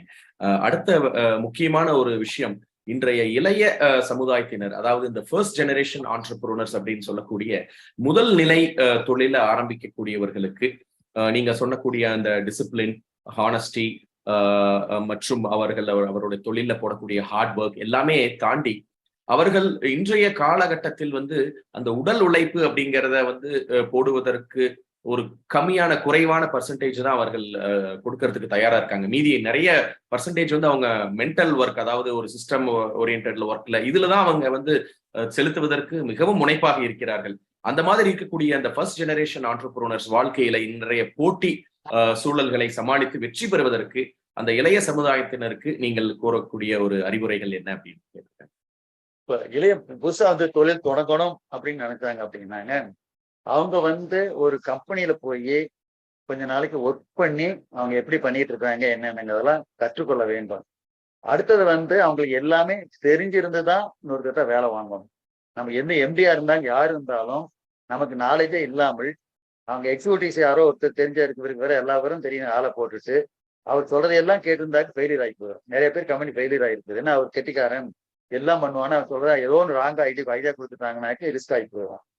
எதா இருந்தாலும் அதுல இருக்கிற எம்டியா இருக்கிறவங்களுக்கு, ஓனருக்கு எல்லா விஷயமும் அவங்க முதல்ல கற்றுக்க வேண்டும். நீங்க ஆடிட்டிங்கா இருந்தாலும் சரி, மணி மேனேஜ்மெண்டா இருந்தாலும் சரிங்க, பில்டிங் கட்டுறதா இருந்தாலும் என்ன அளவு கட்டணும், பிசினஸ் பண்றதா இருந்தாலும், ஆர்டர் வாங்குறதா இருந்தாலும் நம்ம என்ன பண்ண முடியுங்கிறது அவங்களுக்கு தெரிஞ்சிருக்க வேண்டும்.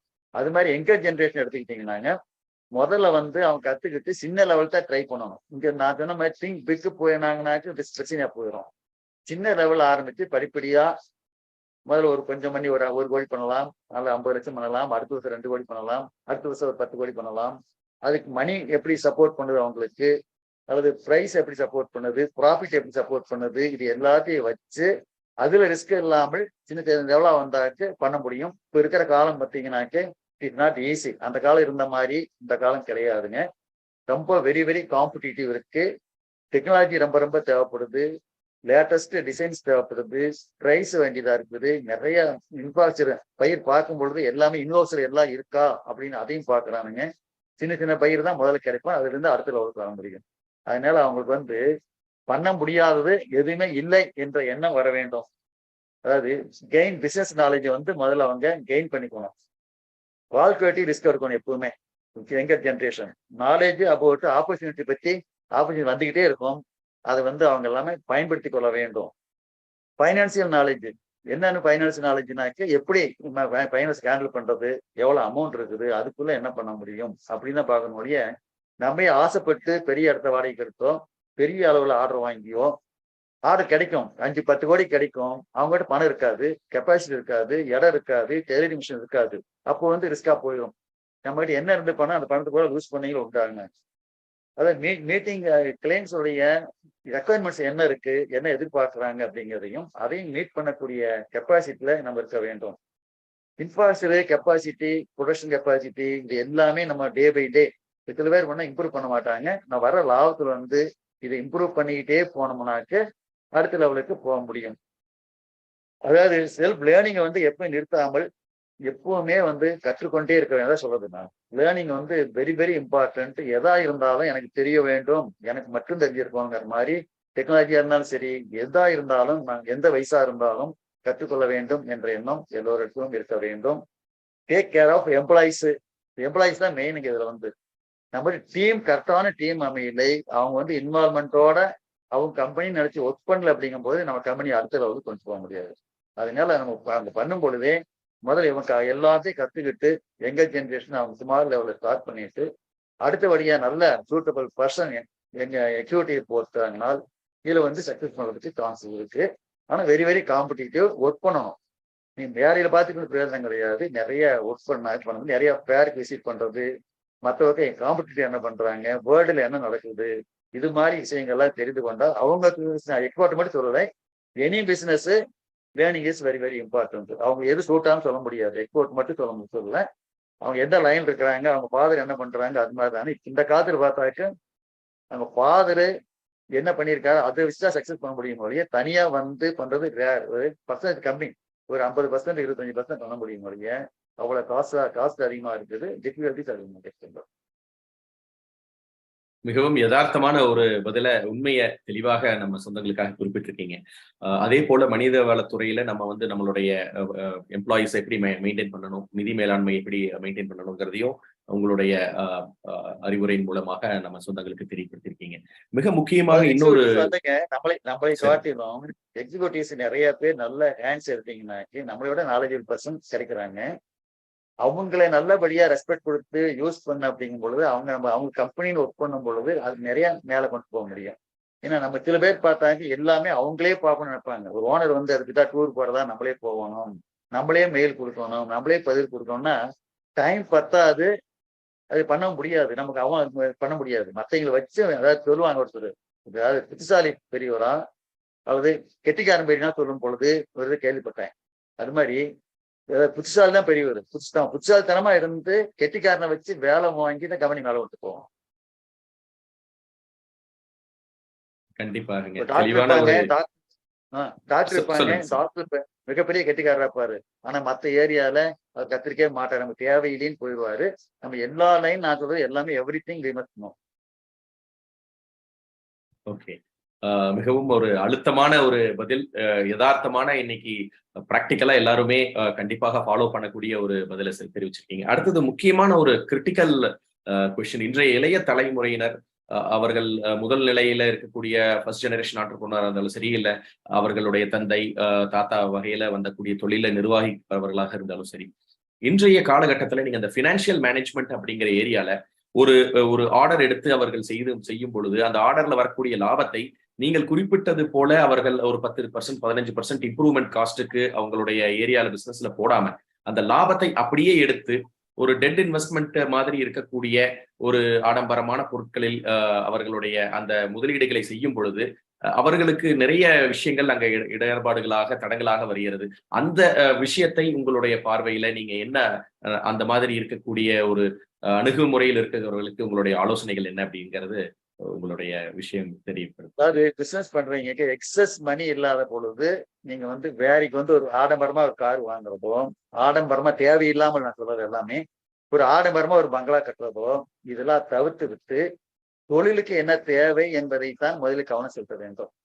அடுத்தது வந்து இன்வெஸ்ட்மெண்ட். சில லேண்ட் வாங்கினா அப்ரிசியேஷன் ஆகுது அப்படின்னாங்க, அது ஒரு குறிப்பிட்ட ஒரு பர்சன்டேஜ் மட்டும் வாங்கிட்டு மிச்சத்தை பிசினஸுக்கு என்ன லேண்ட் வேணுமா, பில்டிங் வேணுமா, என்ன மிஷினரிஸ் வேணுமா அப்படிங்கிறது இதுதான் கவனம் செலுத்தினா தான் அந்த ஃபேக்டரி வந்து அந்த தொழிலை வந்து அடுத்த லெவலுக்கு மேல கொண்டு போக முடியும். அது நம்ம டவுன் ஓவர் ரீச் பண்ண முடியும். நம்ம இதை விட்டு சில பேர் என்ன இருக்காங்கன்னாங்க, ஒரு 25 பண்றாங்க, 50 பண்றாங்கனாக்கி நமக்கு இதுக்கு மேல பண்ண முடியாது நம்மளால. இது போதும். இதுல வர்ற லாபத்துல வந்து நம்ம ஜாலியா இருந்துடலாம். அல்லது வேற பிசினஸ் போகாமல் நிலத்தை வாங்கிக்கலாம். அல்லது வீடு கட்டிக்கலாம். அப்படிங்கிறது இந்த வட்டி கூப்பிட்டுடலாம் அப்படின்னு சொல்லிட்டு இந்த பணத்தை எடுத்து இன்ட்ரெஸ்ட் கொடுக்கறதுலையோ, பில்டிங் கட்டுறதுலையோ, லேண்டு வீடு கட்டுறதுலையோ, அல்லது லேண்ட் வாங்கி போறதுலையோ, இப்படியே அவங்க சேஃபா நம்ம வேண்டாம், ரிஸ்க் எடுக்க வேண்டாம் அப்படின்னு சொல்லிட்டு இதுலயே சில பேர் போறவங்க இருக்காங்க. அப்படி போகும்போது என்னன்னாக்கி இந்த டேர்ன் ஓவர் வந்து இதே லெவல் இருக்கும், அது குறைஞ்சுதான் போகும், மேல கொண்டு சிரமமா இருக்கும். ஆனால் நம்ம பெருசா 50 கோடி 500 கோடி பண்ணணும்னு நினைக்கும் பொழுது அதுக்கு என்னெல்லாம் தேவை என்பதை அறிந்து, நத்திங் பிட்னு சொன்ன மாதிரி அதுல வந்து பெரிய ஃபேக்டரியா போறதோ, மிஷினரி பெருசா போறதோ, அது நம்பிக்கை இருந்து ஆர்டருக்கு முடியும் அப்படின்னு அதுக்கு போறது பெட்டர். இந்த பணத்தை வந்து தப்பு கிடையாது. நிறைய பேர் வந்து நமக்கு வேண்டாம், இருக்கிறது போதும், இந்த வருமானம் போதும், இதை வச்சுக்கிட்டு நம்ம சேஃப்டியா இருந்துக்கலாம் இருக்கிறாங்க. அது அவங்கவுங்க முடிவு பொறுத்து இருக்குது. அவங்க ஒரு சில பேர் வந்து நம்ம பெரிய அளவுக்கு மேல போகணும்னு நினைப்பாங்க. சில இருக்கிறதுல நம்ம சேஃப்டியா இருந்துட்டா போகுது, ரிஸ்க் எடுத்து நமக்கு இது போயிட்டாங்க மாதிரி அது மாதிரி சில பேர் இருப்பாங்க. இது வந்து அவங்க எப்படி சொல்ல முடியும், அவங்க சௌரியம். தெளிவான ஒரு விளக்கம் கொடுத்திருக்கீங்க. இன்றைய போட்டி நிறைந்த இந்த உலகத்துல, இந்த போட்டி நிறைந்த தொழில் சூழல்ல முன்ன மாதிரி ஒரு குறிப்பிட்ட நேரத்தை ஒதுக்கி நம்மளுடைய நேரத்தை பிளான் பண்ணி நம்ம வந்து செய்யக்கூடிய சூழல் இன்னைக்கு இல்லை. இந்த போட்டி உலகத்துல நிறைய அவர்கள் நேரம் வந்து தொழில செலவிடக்கூடிய இந்த சூழல் அமையும் பொழுது குடும்பத்தை, தொழிலை எப்படி சரியாக நிர்வகிப்பது உங்களுடைய அணுகுமுறையிலையும், நீங்க நேற்றைய உலகத்திலும் நேற்றைய காலகட்டத்தில் இருக்கக்கூடிய தொழில் போட்டிகளையும் சந்திச்சிருக்கீங்க, இன்னைக்கு இருக்கக்கூடிய மாடர்ன் கட் த்ரோட் காம்படிஷனையும் சந்திச்சிருக்கீங்க. இந்த இரண்டையும் நம்ம தொழிலையும் சிறப்பாக எடுத்து செல்ல வேண்டும், அதே போல வாழ்க்கைக்கு தேவையான அந்த குடும்பத்தையும் சீரும் சிறப்பமாக கொண்டு செல்ல வேண்டும். இந்த இரண்டையும் மேனேஜ் பண்றது எப்படி, உங்களுடைய ஆலோசனைகள் என்ன அப்படிங்கிறதா? இதுல வந்து ஒன்றும் பிரச்சனை கிடையாதுங்களா. இதுல வந்து நீங்க காலையில வந்து குடும்பத்தோட இருக்கிற சமயத்துல அங்க இருக்கலாம். இப்போ ஹாலிடேஸ் இருக்குது, ஃபேமிலியோட இருக்கலாம். அல்லது டூர் போறது, ஒரு 6 மாசத்துக்கு ஒருக்கா போறதுனா போலாம். அதுனா இப்போ எல்லாம் டெக்னாலஜி எவ்ரிதிங் போன்லயே அல்லது லேப்டாப்லயே எல்லாமே இருக்கு. போன் பேசுறதோ எல்லாமே ஆர்டர் கொடுக்க முடியும். அவங்களே பிசிக்கலா இடத்துல இருந்துதான் வேலை பார்க்கணுங்கிற அவசியம் இப்போ இல்லை, இந்த காலத்துல கிடையாது. அதனால நம்மளே இருந்தாலும் கிடையாது, எல்லாமே இப்போ ஆன்லைன் பண்ண முடியும், அது அங்கிருந்தே பார்த்து போன்ல பேசி பண்ண முடியும். Everything possible. அதனால நீங்க டைம் வந்து அவங்களே பிளான் பண்ணி பிசினஸுக்கு எந்த டைம், பிசினஸ் எந்த அவர்ஸ் இருக்குதோ அந்த அவர்ஸ்ல அதுக்கு ஒர்க் பண்ணிட்டு மீதி அவர்ஸ்ல ஃபேமிலியோட இருந்தால் நல்லா இருக்கும், குடும்பம் நல்லா இருக்கும், பசங்க ஒரு அஃபெக்ஷன் இருக்கும், அவங்களுக்கு எஜுகேட் பண்ண முடியும், அவங்களும் இதா இருக்க முடியும். அதனால வந்து சில்ட்ரன் கூடவோ ஒய்ஃப் கூடவோ அதுக்கு என்னென்ன டைம் தேவையோ அந்த டைம் ஒதுக்கி நிறைய பேர் இருக்காங்க, அதுக்கு ஒதுக்கிட்டு பிசினஸுக்கு என்ன டைம் தேவையோ அந்த டைம் அதுக்கு ஒதுக்கலாம். இது ப்ராப்ளம் இல்லைங்களா. இதுல வந்து இருக்க டைம்ல வந்து ஹார்ட் ஒர்க் பண்ணிக்க வேண்டியதான். தேவைப்பட்டா அங்க இருக்கும்போது பண்ணிக்கலாம். போனு இப்போ இருக்கு, ஐபேட்டுக்கு எல்லாம் எவ்ரிதிங் அவைலபிள். எதுவுமே மிஸ் பண்ண வேண்டியது அவசியம் இல்லை. கண்டிப்பாங்க. சோ இன்றைய சமுதாயத்தினர் இந்த மாதிரி தொழில் வெர்சஸ் குடும்பம் இப்படி இருக்கிற காலகட்டத்துல அவங்க வந்து ஒரு சமநிலைப்படுத்த தயங்கி கொண்டிருக்கும் பொழுது நீங்கள் எப்படி பொது வாழ்க்கையில் நிறைய நேரங்கள் செலவு செய்து ஒரு துறைக்கும் ஒரு ஏரியாலையும் தலைவராக 12 ஆண்டுகள், மற்ற ஒரு டெக் பார்க் கொண்டு வர்றதுக்காகட்டும் அல்லது மற்ற ஒவ்வொரு சமுதாயத்தின் சார்ந்த நிகழ்வுகளையும் கொங்கு மண்ணிற்காக நீங்க எப்படி உங்களுடைய நேரத்தை அலாட் பண்ணி எப்படி செய்ய முடியுது அப்படிங்கிற உங்களுடைய அந்த ரகசியத்தையும் கேட்டிருக்காங்க. அதாவது என்னன்னா, இப்ப 2000 சன்னு வந்ததுனாலங்க நான் வந்து ஒரு 4-5 வருஷம் வந்துதான் அந்த இதுல இப்ப டூர் போறது. நாங்க 2000 ஒரு 8 வரலாம், 8 or 10 வரலாம் டூர் போன, ஃபாரின் டூர்ல. அதுக்கப்புறம் நான் ஸ்டாப் பண்ணிட்டு சன்னே போயிட்டு இருக்காரு, எல்லா பக்கம் போறாப்புல, எல்லா பக்கம் சன்னு போயிட்டு இருக்கிறாரு. நான் அதனால வந்து ஒரு 2005-7 இயர்ஸ் அப்புறமேல வந்து பிசினஸ்ல எல்லாமே பையத்தை மீட் பண்றது மற்ற எல்லாமே சன்னுகிட்ட பொறுப்பு விட்டுட்டு என்னுடைய மேனேஜ்மெண்ட் எல்லாமே ஃபைனான்ஸ் மேனேஜ்மெண்ட், இந்த பில்டிங் கட்டுறது, இன்ஃப்ராஸ்ட்ரக்சர் பண்றது, பொது வேலை, இது மாதிரி வேலை இருக்கிறதுனால எனக்கு வந்து ஒரு ஏஜுக்கு மேல பொது வேலைக்கு போகும்போது ஈஸி. கண்ணு வேலை பிசினஸ்க்கு வந்த பிற்பாடு போறீங்கனால ஈஸி. ஆனா அந்த டெவலப்மெண்ட் ஆகாத காலத்துல போனதுன்னா பிசினஸ் ஸ்பாயில் ஆயிரும். அதனால அப்புறம் வந்ததுனால எனக்கு வந்து எல்லாத்துலயுமே ஈஸியா இருந்தது. இப்போ அசோசியேஷன்ல பிரசிடண்டா இருக்கும் பொழுதோ, கொங்குல இருக்கும் பொழுதோ, மற்ற பார்க் பண்ணி கொடுக்கும் பொழுதோ எல்லாத்துக்குமே எனக்கு ஈஸியா இருந்தது. அதனால இது வந்து ஒரு 25% அதுக்கு செலவு பண்ணா போகுது, 50% செலவு பண்ணா 40% இதுக்கு பார்க்கும்பொழுது நம்ம ஃபைனான்ஸ் மேனேஜ்மெண்ட்டோ அல்லது இதெல்லாம் பார்க்கும்பொழுது அதிக நேரம் செலவு இல்லை. மற்றது எல்லாமே சன்னு பார்த்தோன்னே எனக்கு ஈஸியா இருந்து என்னால் அதை செலவு பண்ண முடியுது. அது இல்லாம இருக்கிறவங்களுக்கு வந்து தண்ணி வந்து எங்கஸ்டா இருக்கிறாங்க, படிச்சுட்டு இருக்கிறாங்க. அந்த சமயத்துல வந்து நம்ம லைன்ஸ் கிளப்ல அதுல எல்லாம் ரொம்ப எதுல இருந்தாலும் ஆக்டிவா இருந்து டயத்தை போல செலவு பண்ணும்போது பிசினஸ் டெவலப்மெண்ட் பாதிப்படையும். மிகவும் ஒரு உன்னதமான ஒரு வழிகாட்டுதலை தெரிவித்திருக்கிறீர்கள். ஏன்னா இன்றைய சமுதாயத்தினர் எல்லா ஒரு பப்ளிக் ஆக்டிவிட்டீஸ்லயும் அந்த வளரக்கூடிய காலகட்டத்துல இன்வால்வ் ஆகி அவங்களுடைய தொழிலை பார்க்க முடியாத ஒரு சூழ்நிலை அமைந்திருக்கக்கூடிய இந்த தருணத்துல நீங்க உங்களுக்கு கொடுக்கக்கூடிய ஒரு விளக்கம் மிகவும் தெளிவான ஒரு விளக்கமாக நம் சொந்தங்களுக்கு கண்டிப்பாக சென்றடைந்திருக்கும். அடுத்தது முக்கியமான இன்னொரு விஷயம், இன்றைய போட்டி சூழல்ல நம்ம தொழில் வருங்காலத்துல எப்படி இருக்கும், எந்த வகையான ஒரு முன்னேற்பாடுகளை நம்ம இப்ப இருந்தே நம்ம தயார்படுத்திக்கணும்.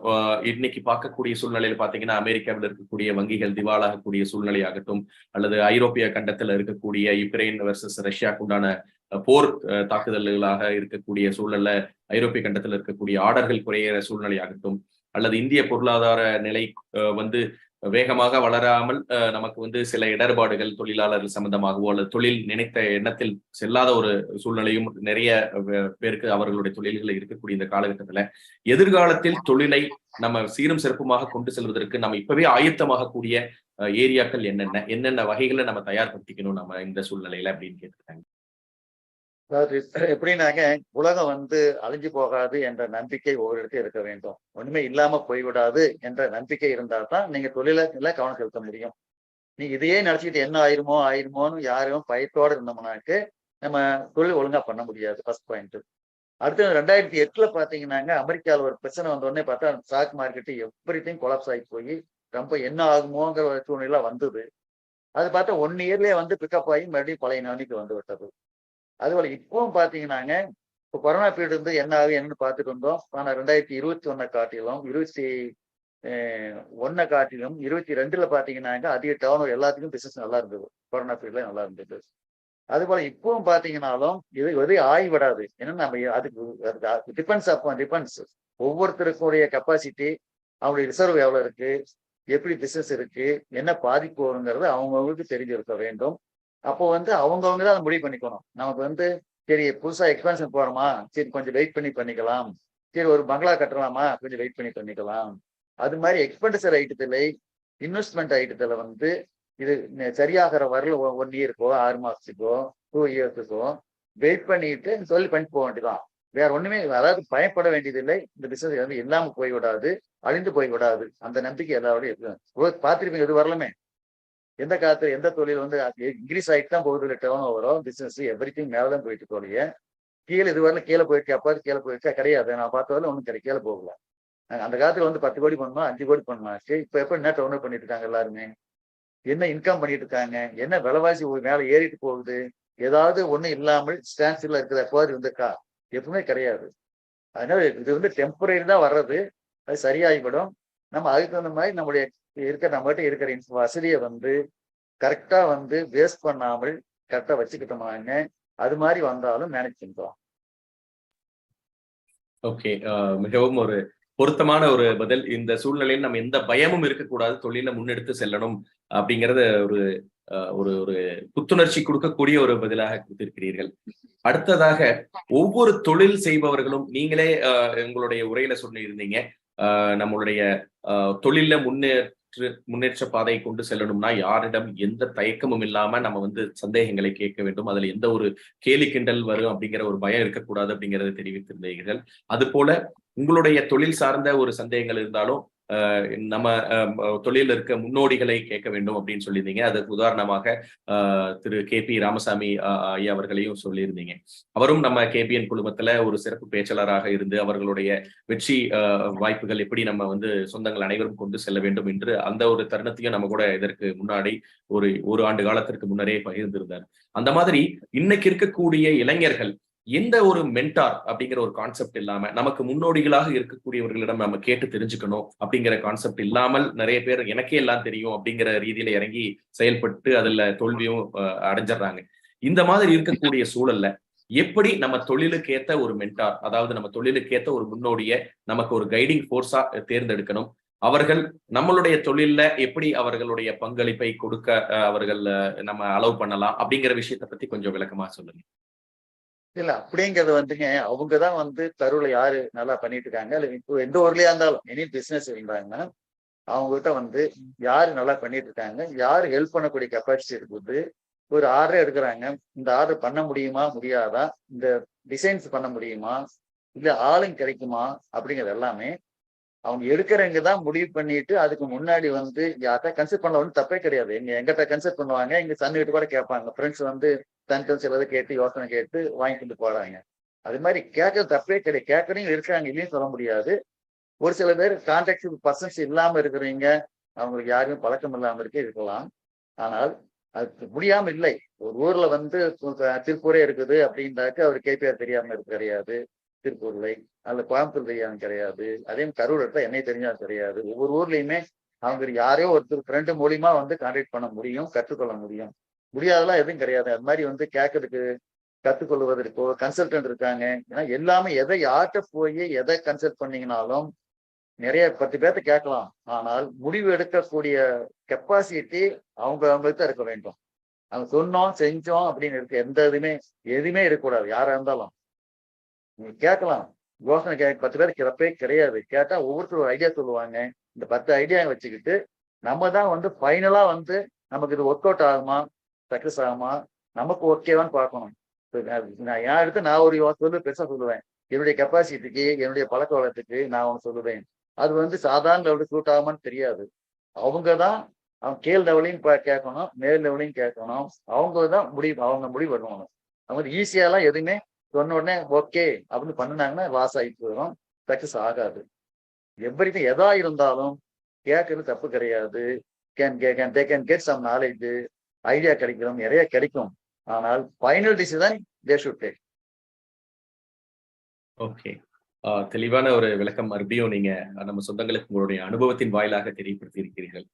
இப்பொழுது நான் கேட்கக்கூடிய கேள்வி, நிறைய சொந்தங்கள் அதிகமான கேள்வியா கேட்டிருக்காங்க. அந்த கேள்வி என்னன்னா, ஆங்கிலத்தில் failure is the stepping stone to success அப்படின்னு எல்லாம் சொல்றாங்க. நம்ம வந்து தடுக்கி விழுந்தாலும் எந்திரிக்கணும் அப்படிங்கறதெல்லாம் சொல்றாங்க. அது எல்லாமே வாஸ்தவம் தான். பட் அந்த தடுக்கி விழக்கூடிய அந்த சூழல்ல நம்ம ஒரு முன்னெடுப்பு நடவடிக்கை எடுத்து நம்ம பிளான் பண்ணி அந்த கால்குலேட்டட் ரிஸ்க்குள்ள நம்ம ஒரு விஷயத்தை செயல்பட்டு நம்ம முன்னேறி செல்லும் பொழுது அது நமக்கு ஒரு பேரிழப்பாகவோ அல்லது ஒரு தடங்கலாகவோ நம்ம நினைச்ச காரியம் கைகூடாத ஒரு சூழ்நிலையில அந்த சந்தர்ப்பங்கள்ல இருந்து மீண்டு வருவதற்கு நிறைய காலதாமதம் ஆகிறது. அந்த சந்தர்ப்பங்கள் இருந்து எப்படி மீண்டு வரணும், நம்ம வந்து அதை எப்படி எடுத்துக்கிட்டு நம்ம முன்னேறி வரணும் அப்படிங்கிற அந்த ஒரு இடர்பாடு மிகுந்த சமயத்துல உங்களுடைய வழிமுறைகள் என்ன அப்படிங்கறது அவங்க ஒரு அறிவுரையா கேட்டிருக்காங்க. அது மாதிரி சூழ்நிலைக்கு போகக்கூடாதுங்கிறது என்னுடைய இது. அப்படி போகும் பொழுது எப்படின்னாக்க அவங்க வந்து சப்போர்ட்டா யாராவது இருக்கணும். சப்போர்ட்னாக்கு இங்க ஹெல்ப் பண்ணக்கூடியவங்க வந்து ஃப்ரெண்ட்ஸ் மூலியமாவோ ரிலேட்டிவ்ஸ் மூலியமாவோ அவங்களுக்கு அந்த கெப்பாசிட்டிக்குள்ள இந்த ரிஸ்க் கீழே விழுந்தாக்க என்ன கெப்பாசிட்டி இருக்கோ அந்த அளவுக்கு மற்றவங்க ஹெல்ப் பண்ணக்கூடிய அளவு இருந்ததுனாக்க அந்த ரிஸ்க் இருக்கலாம். ஆனால் சப்போர்ட் யாருமே ஒரு சப்போர்ட் பண்ண மாட்டாங்க, அல்லது இவர்கிட்டவும் மேற்கொண்டு ஒரு ப்ராப்பர்ட்டியோ மற்றதோ அதை சப்போர்ட் பண்ணக்கூடிய அளவுக்கு ஒண்ணுமே இல்லை அப்படின்னாக்க அப்படி வலிக்க விழும்போது என்ன ஒன்றும் பண்ண முடியாது என்று ப்ராக்டிகலா சொல்றேன் நான். அப்படி இருக்கும் பொழுது அந்த ஹெல்ப் பண்றதுக்கு அந்த கெப்பாசிட்டி என்ன லிமிட்டேஷன் தான் இருக்குது. லிமிட்டேஷன் வந்து கம்மியா இருந்து ஹெல்ப் பண்ணலாம் அப்படிங்கிறதுல சொந்தக்காரங்களோ பாதங்களாவோ மற்றவங்களோ யாரோ இருந்தாங்கன்னாக்க அவங்க மூலியமா ஹெல்ப் பண்ணி மேல தூக்கி போடலாம். ஆனா அதையும் மீறி போகும் பொழுது யார் இந்த காலத்துல வந்து யாரு ஹெல்ப் பண்ணி அவங்களை இது பண்ண தெரியல. அதுக்கு அவங்கவுங்க தான் அந்த எப்படி அந்த ரிஸ்க் நான் சொன்ன பாரு முதல்ல சொன்ன மாதிரி அந்த கால்குலேட்டிவ் ரிஸ்க் இதுக்கு மேல 10 to 15%, 20% அவங்ககிட்ட என்ன அசெட் இருக்குதோ சொத்து இருக்குதோ அதுக்குள்ள எடுத்துக்கிட்டு இருந்தாங்கன்னாக்க இந்த பாயிண்ட்டுக்கு இடமே கிடையாது. அது மீறி ரொம்ப பேராசைப்பட்டு சரி 10 கோடி இருந்ததுனாக்கு 15, 20 கோடிக்கு லோனை வாங்கி ரிஸ்க் எடுத்தாங்க அப்படின்ட்டாச்சு அது எப்படி யார் காப்பாற்ற முடியும், யார் ஹெல்ப் பண்ண முடியும்? அதுக்கு ஒண்ணுமே பண்ண முடியாது. அது இல்லாம தான் அவங்க பார்த்துக்கலாம். மிகவும் ஒரு இயல்பான ஒரு யதார்த்தமான உண்மையை வந்து நீங்க வெளிப்படையாக சொன்னது நம்ம சொந்தங்களுக்கு கண்டிப்பாக ஒரு அருமையான ஒரு விளக்கமாக இருந்திருக்கும். அடுத்தது இன்னொரு கேள்வி கேட்கிறாங்க. இந்த எக்ஸ்போர்ட் துறையிலாகட்டும் அல்லது வேறு தொழில் சார்ந்த நம்ம துறையில இருக்கும் பொழுது வங்கிகள்ல கடன் வாங்கும் பொழுது வங்கிகள் வந்து நீங்க டர்ன் ஓவர் இன்க்ரீஸ் பண்ணுங்க அப்படிங்கிறதுல தான் அவர்கள் முனைப்பாக இருக்கிறார்கள். அதுல நிறைய பேர் அந்த டர்ன் ஓவர் இன்க்ரீஸ் பண்ணும் சூழல்ல வந்து நீங்க சொல்லும் மாதிரி அந்த ஒரு கால்குலேட்டட் ரிஸ்க் எடுக்காம வங்கிகள் கேட்கிறாங்க அப்படிங்கிறதுக்காகவே அவர்களோட டர்ன் ஓவர் இன்க்ரீஸ் பண்ணி நிறைய இடர்பாடுகள்ல மாட்டியவர்களும் உண்டு. இந்த மாதிரி தருணத்துல நம்ம வங்கிகளுடைய செயல்பாடுகளையும் நம் தொழிலுடைய செயல்பாடுகளையும் எப்படி ஒரு ஒரு சரிசமமான ஒரு கோர்வையாக கொண்டு செல்ல வேண்டும், எந்த இடத்துல நம்ம வந்து the learning to say no அப்படிங்கிற மாதிரி இருக்கக்கூடிய விஷயத்துல எங்க என்னால இது செய்ய முடியாது அப்படின்னு தைரியமாக சொல்லக்கூடிய சூழல்ல நம்ம வந்து தயார்படுத்திக்கணும் அப்படின்னு இந்த வங்கி சார்ந்த அலுவல்கள்ல உங்களுடைய ஆலோசனைகள் என்ன அப்படிங்கறத கேட்டிருக்காங்க. அதாவது வங்கியில ஒரு அக்கௌண்ட் ரொம்ப நாளா இருந்தது அப்படிங்கும் பொழுது அவங்க வந்து எதையும் எதிர்பார்க்க மாட்டாங்க. அடுத்தது வங்கிக்கு வந்து செக்யூரிட்டிக்கு ஏதாவது ப்ராப்பர்ட்டி கேட்பாங்க. அது இருக்கும் பட்சத்துல ஒன்று இல்லை, என்னை பொறுத்தவரை ஒன்றும் கிடையாது. அடுத்தது பிசினஸ் வந்து எவ்ரி இயர் கொஞ்சம் இம்ப்ரூவ் ஆகிட்டு இருந்தாலும் பிரச்சனை இல்லை. அவங்களுக்கு இம்ப்ரூவ் ஆகல அதே லெவல் இருந்தாலும் கேபிட்டல் தான் எல்லா பக்கம் ஒதுக்கிது. எல்லா பக்கமே இவங்க வந்து லோன் வாங்க முடியாதுக்கு பாத்தீங்கன்னா ப்ராஃபிட் வந்து கம்மியா இருந்து கம்மியா காட்டுறாங்க, கம்மியா இருக்கு. ஒன்றும் கேபிட்டலும் இந்த பணத்தை வந்து எடுத்து வேற இன்வெஸ்ட்மெண்ட் பண்ணும் பொழுது தனக்கு இதுல கேபிட்டல் இருக்காது. கேபிட்டல் கம்மியா இருக்கும் பொழுது அவங்க லோன் கொடுக்கறதுக்கு அவங்க எஸ்டேட் பண்ணிக்கிட்டு தான் இந்த பிசினஸ் இன்க்ரீஸ் பண்ணாக்கு ப்ராஃபிட் எச்சு வரும், அப்போ லோன் கொடுக்கலாம். அல்லது கொடுக்க முடியாததுக்காக இன்க்ரீஸ் பண்ண சொல்லுவாங்க. நீங்க பிசினஸ் இன்க்ரீஸ் பண்ணி யாரும் இதுவரை எனக்கு சொன்ன மாதிரி தெரியவில்லை. கேபிட்டல் இன்க்ரீஸ் இருக்கணும். அவங்க வந்து ரீபேமெண்ட் பண்றதுக்கு இன்கம் வருதான்னு பார்ப்பாங்க. தான் பேங்கை பொறுத்த வரலாம் நம்ம பண்ற இன்கம் நெட் ப்ராஃபிட் வந்து அவங்க லோன் வாங்குற அமௌண்ட்டுக்கு கட்ட முடியுமாங்கிற ஒரு கேள்வி. கேபிட்டல் கரெக்டா இருக்கா, பிசினஸ்க்கு உண்டான கேபிட்டல் இருக்கா, செக்யூரிட்டி இருக்கா, அவங்களுக்கு வந்து நம்ம கொடுத்த பணத்துக்கு வந்து செக்யூரிட்டி இருக்கா, நம்ம கொடுக்குறோமா, இந்த 2-3 பாயிண்ட் இருந்தது அப்படிங்கும்போது பேங்கை பொறுத்தவரை வேற பாயிண்ட்டுக்கு வர்றது இல்லைங்களேன். எல்லாத்துக்கும் பேங்க் நீங்க அக்கௌண்ட் கரெக்டா இருந்தது, கேபிட்டல் கரெக்டா இருந்தது அப்படிங்கும் பொழுது வேணுங்கிற லோன் கொடுத்தா இருக்காங்க. ப்ராப்ளம் எனக்கு I am not facing anything. Loan பேங்க்ல எதுக்காக தான் கொடுத்துதான் இருக்காங்க. கண்டிப்பாக அந்த மாதிரி ஒரு சூழ்நிலையை நம்ம உருவாக்கிக்கும் பொழுது வங்கிகளுடைய ஒத்துழைப்பும் வரும் அப்படிங்கிறது. இல்ல அவங்க என்ன பண்றாங்கன்னா இவங்க அது மாதிரி நடந்துக்கிறது இல்ல. இவங்க வந்து இப்ப அக்கௌண்ட்ஸ் வச்சிருக்கிறவங்க வந்து அதுல இருக்கிற அமௌண்ட்டை வந்து கம்மியான கேபிட்டல் வச்சு கொடுத்து வேற பர்பஸ் யூஸ் பண்ண எப்படி அவங்க லோன் தருவாங்க, தரமாட்டாங்கல்ல. ரீபேமெண்ட் பண்றதுக்கோ அதான் பிரச்சனையே அங்கதான் ஆரம்பிக்கும். ப்ரொஜெக்ஷனவே அவங்க மேனிபுலேட் பண்ணி அதிகமாக காமிச்சு பண்ற பொழுதுதான் இந்த மாதிரி சூழல் வந்து அவங்க மாட்டிக்கக்கூடிய. தப்பு பண்ணா அது மாதிரி பிரச்சனைங்க. அதையும் பண்ணக்கூடாது, கேபிட்டலே எடுக்கக்கூடாது. அது வந்து நீங்க அதான் முதல்ல சொன்ன மாதிரி தான், நீங்க பிசினஸ் பண்ணினீங்கன்னாக்க அந்த பிசினஸ் டெவலப்மெண்ட்டுக்கே எல்லாமே டைம் செலவு பண்ணி ஒர்க் பண்ணி அடுத்த லெவலுக்கு கொண்டு போகும்போது லோனா மற்றது எதுவும் பிரச்சனையே வராது. ஆனால் இது வந்து டைவர்ஷன். ஒன்று வந்து இன்ட்ரெஸ்ட் கொடுக்கலாம், ஃபைனான்ஸ் தொழில் ஆரம்பிக்கலாம், ரியல் எஸ்டேட் ஆரம்பிக்கலாம் அப்படின்னு இது வர்ற லாபத்தை எடுத்துட்டாங்கன்னா கேபிட்டல் ரொம்ப கம்மியா இருக்கும். சில பேர் லாபமே ரொம்ப கம்மியா காட்டுவாங்க, ரொம்ப கம்மியான லாபமா இருக்கும். அப்படிங்கிற பட்சத்துல வந்து அவங்க வந்து லோனுக்கு எஸ்டேட் பண்ணுவாங்க. கண்டிப்பாக கண்டிப்பாக. அடுத்ததாக இன்னொரு முக்கியமான விஷயம், அதாவது அந்த வெற்றியின் ரகசியத்தை சார்ந்த ஒரு கேள்வியை கேட்டிருக்கிறது என்னன்னாங்க, இன்னைக்கு தொழில் செய்பவர்களுக்கு அரசு நிறைய உதவிகள் செய்கின்றன, நிறைய ஊக்கத்தொகைகள் கொடுக்குறாங்க, நிறைய ஸ்கீம்ஸ் ப்ரொவைட் பண்றாங்க. பட் இந்த ஸ்கீம்ஸ் எல்லாம் வந்து இன்றைய தொழில்துறையினர் அவங்க வந்து அந்த ஸ்கீம்ஸை நோக்கி போகும் பொழுதே அந்த ஸ்கீம்ஸ் வந்து வேற யாராவதுனால எடுக்கப்பட்டு விடுகிறது, அல்லது அவங்களுக்கு அந்த எலிஜிபிலிட்டி இல்லாம போயிடுது, அல்லது அவர்களுக்கு வந்து அந்த ஸ்கீம்ஸ் தெரியற டைம்ல அது முடிந்து காலாவதியாக சூழ்நிலையும் அமைஞ்சிருது. இந்த மாதிரி கவர்மெண்ட் ஸ்கீம்ஸை பத்தி எப்படி தெரிந்து கொள்ள முடியும், எந்த வகையில் அவர்கள் தயார்படுத்திக் கொள்ள வேண்டும் அப்படிங்கிற உங்களுடைய ஆலோசனைகள் கேட்டிருக்காங்க. இல்ல இது வந்து அசோசியேஷன்ல போஸ்ட் கேட்கும் பொழுது அதுக்கு கன்சல்டன்ட்லாம் இருக்காங்க. அப்பப்போ என்னென்ன வருதுங்கிறது நாங்க அசோசியேஷன்லேயே மெயிலா கொடுத்துறோம், மெசேஜ் கொடுத்துறோம், இந்த ஸ்கீம் இருக்குது இதெல்லாம் இருக்கு சொல்லிடுறோம். இப்போ அதெல்லாம் படிச்சு பார்த்துட்டு சந்தேகம் அப்படின்னாக்க அசோசியேஷன் அந்த ஊர் அசோசியேஷன்ல கேட்கும் பொழுது அவங்க வந்து விளக்கம் கொடுத்துடலாம். அதுக்குள்ள கன்சல்டன்ட் கேட்கும் பொழுது என்னங்க கிடைக்குது, என்னென்ன அப்ளை பண்ணணும், என்னங்கிறது எல்லாம் திருப்பி போவாங்களே. அது மாதிரி அவங்க வந்து மெம்பர், அதுல வந்து அசோசியேஷன் மெம்பரா இருந்தாங்க அப்படி என்றால் அசோசியேஷன்ல இருக்கிறவங்க தெரிஞ்சு கேட்டாக்கு அப்பப்போ கேட்டு தெரிஞ்சுக்கலாம். அதுல சிஓ இருப்பாங்க, மற்றவங்க இருப்பாங்க, கேட்டு தெரிஞ்சுக்குவாங்க. கண்டிப்பாக. அப்ப தொழில் சார்ந்த அந்த சங்கங்களின் கூட்டமைப்பில் அவர்கள் கண்டிப்பாக ஒரு உறுப்பினராக இருந்து அந்த சங்கங்களுடைய நடவடிக்கைகள் அவங்க கலந்து கொண்டாங்கன்னா அரசு சார்ந்த எந்த விஷயமா இருந்தாலும் அவங்க தெரிஞ்சு கொள்ளலாம்னு தெளிவா எல்லாத்துக்கும் வந்துடும். கண்டிப்பாங்க. அதுதான் நம் சொந்தங்களுக்கு இன்றைய சிறப்பு விருந்தினர் வாயிலாக நாங்க சொல்ல விளைவது என்னவென்றால், நமது கொங்கு சமுதாயத்தை சார்ந்த சொந்தங்கள் அவர்கள் தொழில் வாழ்க்கையில வெற்றி பெற வேண்டும் என்பதற்காகவே 15 நாட்களுக்கு ஒரு முறை நம்ம வந்து கேபிஎன் இந்த ஒரு அருமையான காணொலி நிகழ்வை உங்களுடைய இல்லத்திற்கே, உங்களுடைய அலுவலகத்திற்கே கொண்டு சென்று நம்ம சேர்க்கிறோம். இன்றைய சிறப்பு விருந்தினர் கூறியது போல் அவர்களுடைய ஒரு பிஸியான ஷெட்யூல்ல கூட நமக்காக வந்து நேரம் ஒதுக்குறாரு அப்படின்னா அந்த ஒரு விஷயத்தை நம்ம தெரிந்து கொள்ள வேண்டும் அப்படிங்கிறது தான். நிறைய சொந்தங்கள் நம்ம கேபிஎன் இந்த செஷன்ல நீங்க வந்து பார்ட்டிசிபேட் பண்ணியிருக்கீங்க. உங்களுக்கு ஒரு நன்றிகளை தெரிவித்து உங்களுடைய வாழ்க்கையில் வெற்றி பெறுவதற்கு அது ஒரு முத்தாய்ப்பான தருணமாக இந்த மாதிரி அனுபவம் வாய்ந்த ஒரு வெற்றியாளர்கள் மூலம் நம்ம தெரிந்து கொள்ளக்கூடிய அந்த சூழ்நிலையை நீங்கள் தக்க தக்கவாறு பயன்படுத்திக் கொள்கிறீங்க அப்படிங்கறதுதான் ஒரு நிதர்சனமான உண்மை.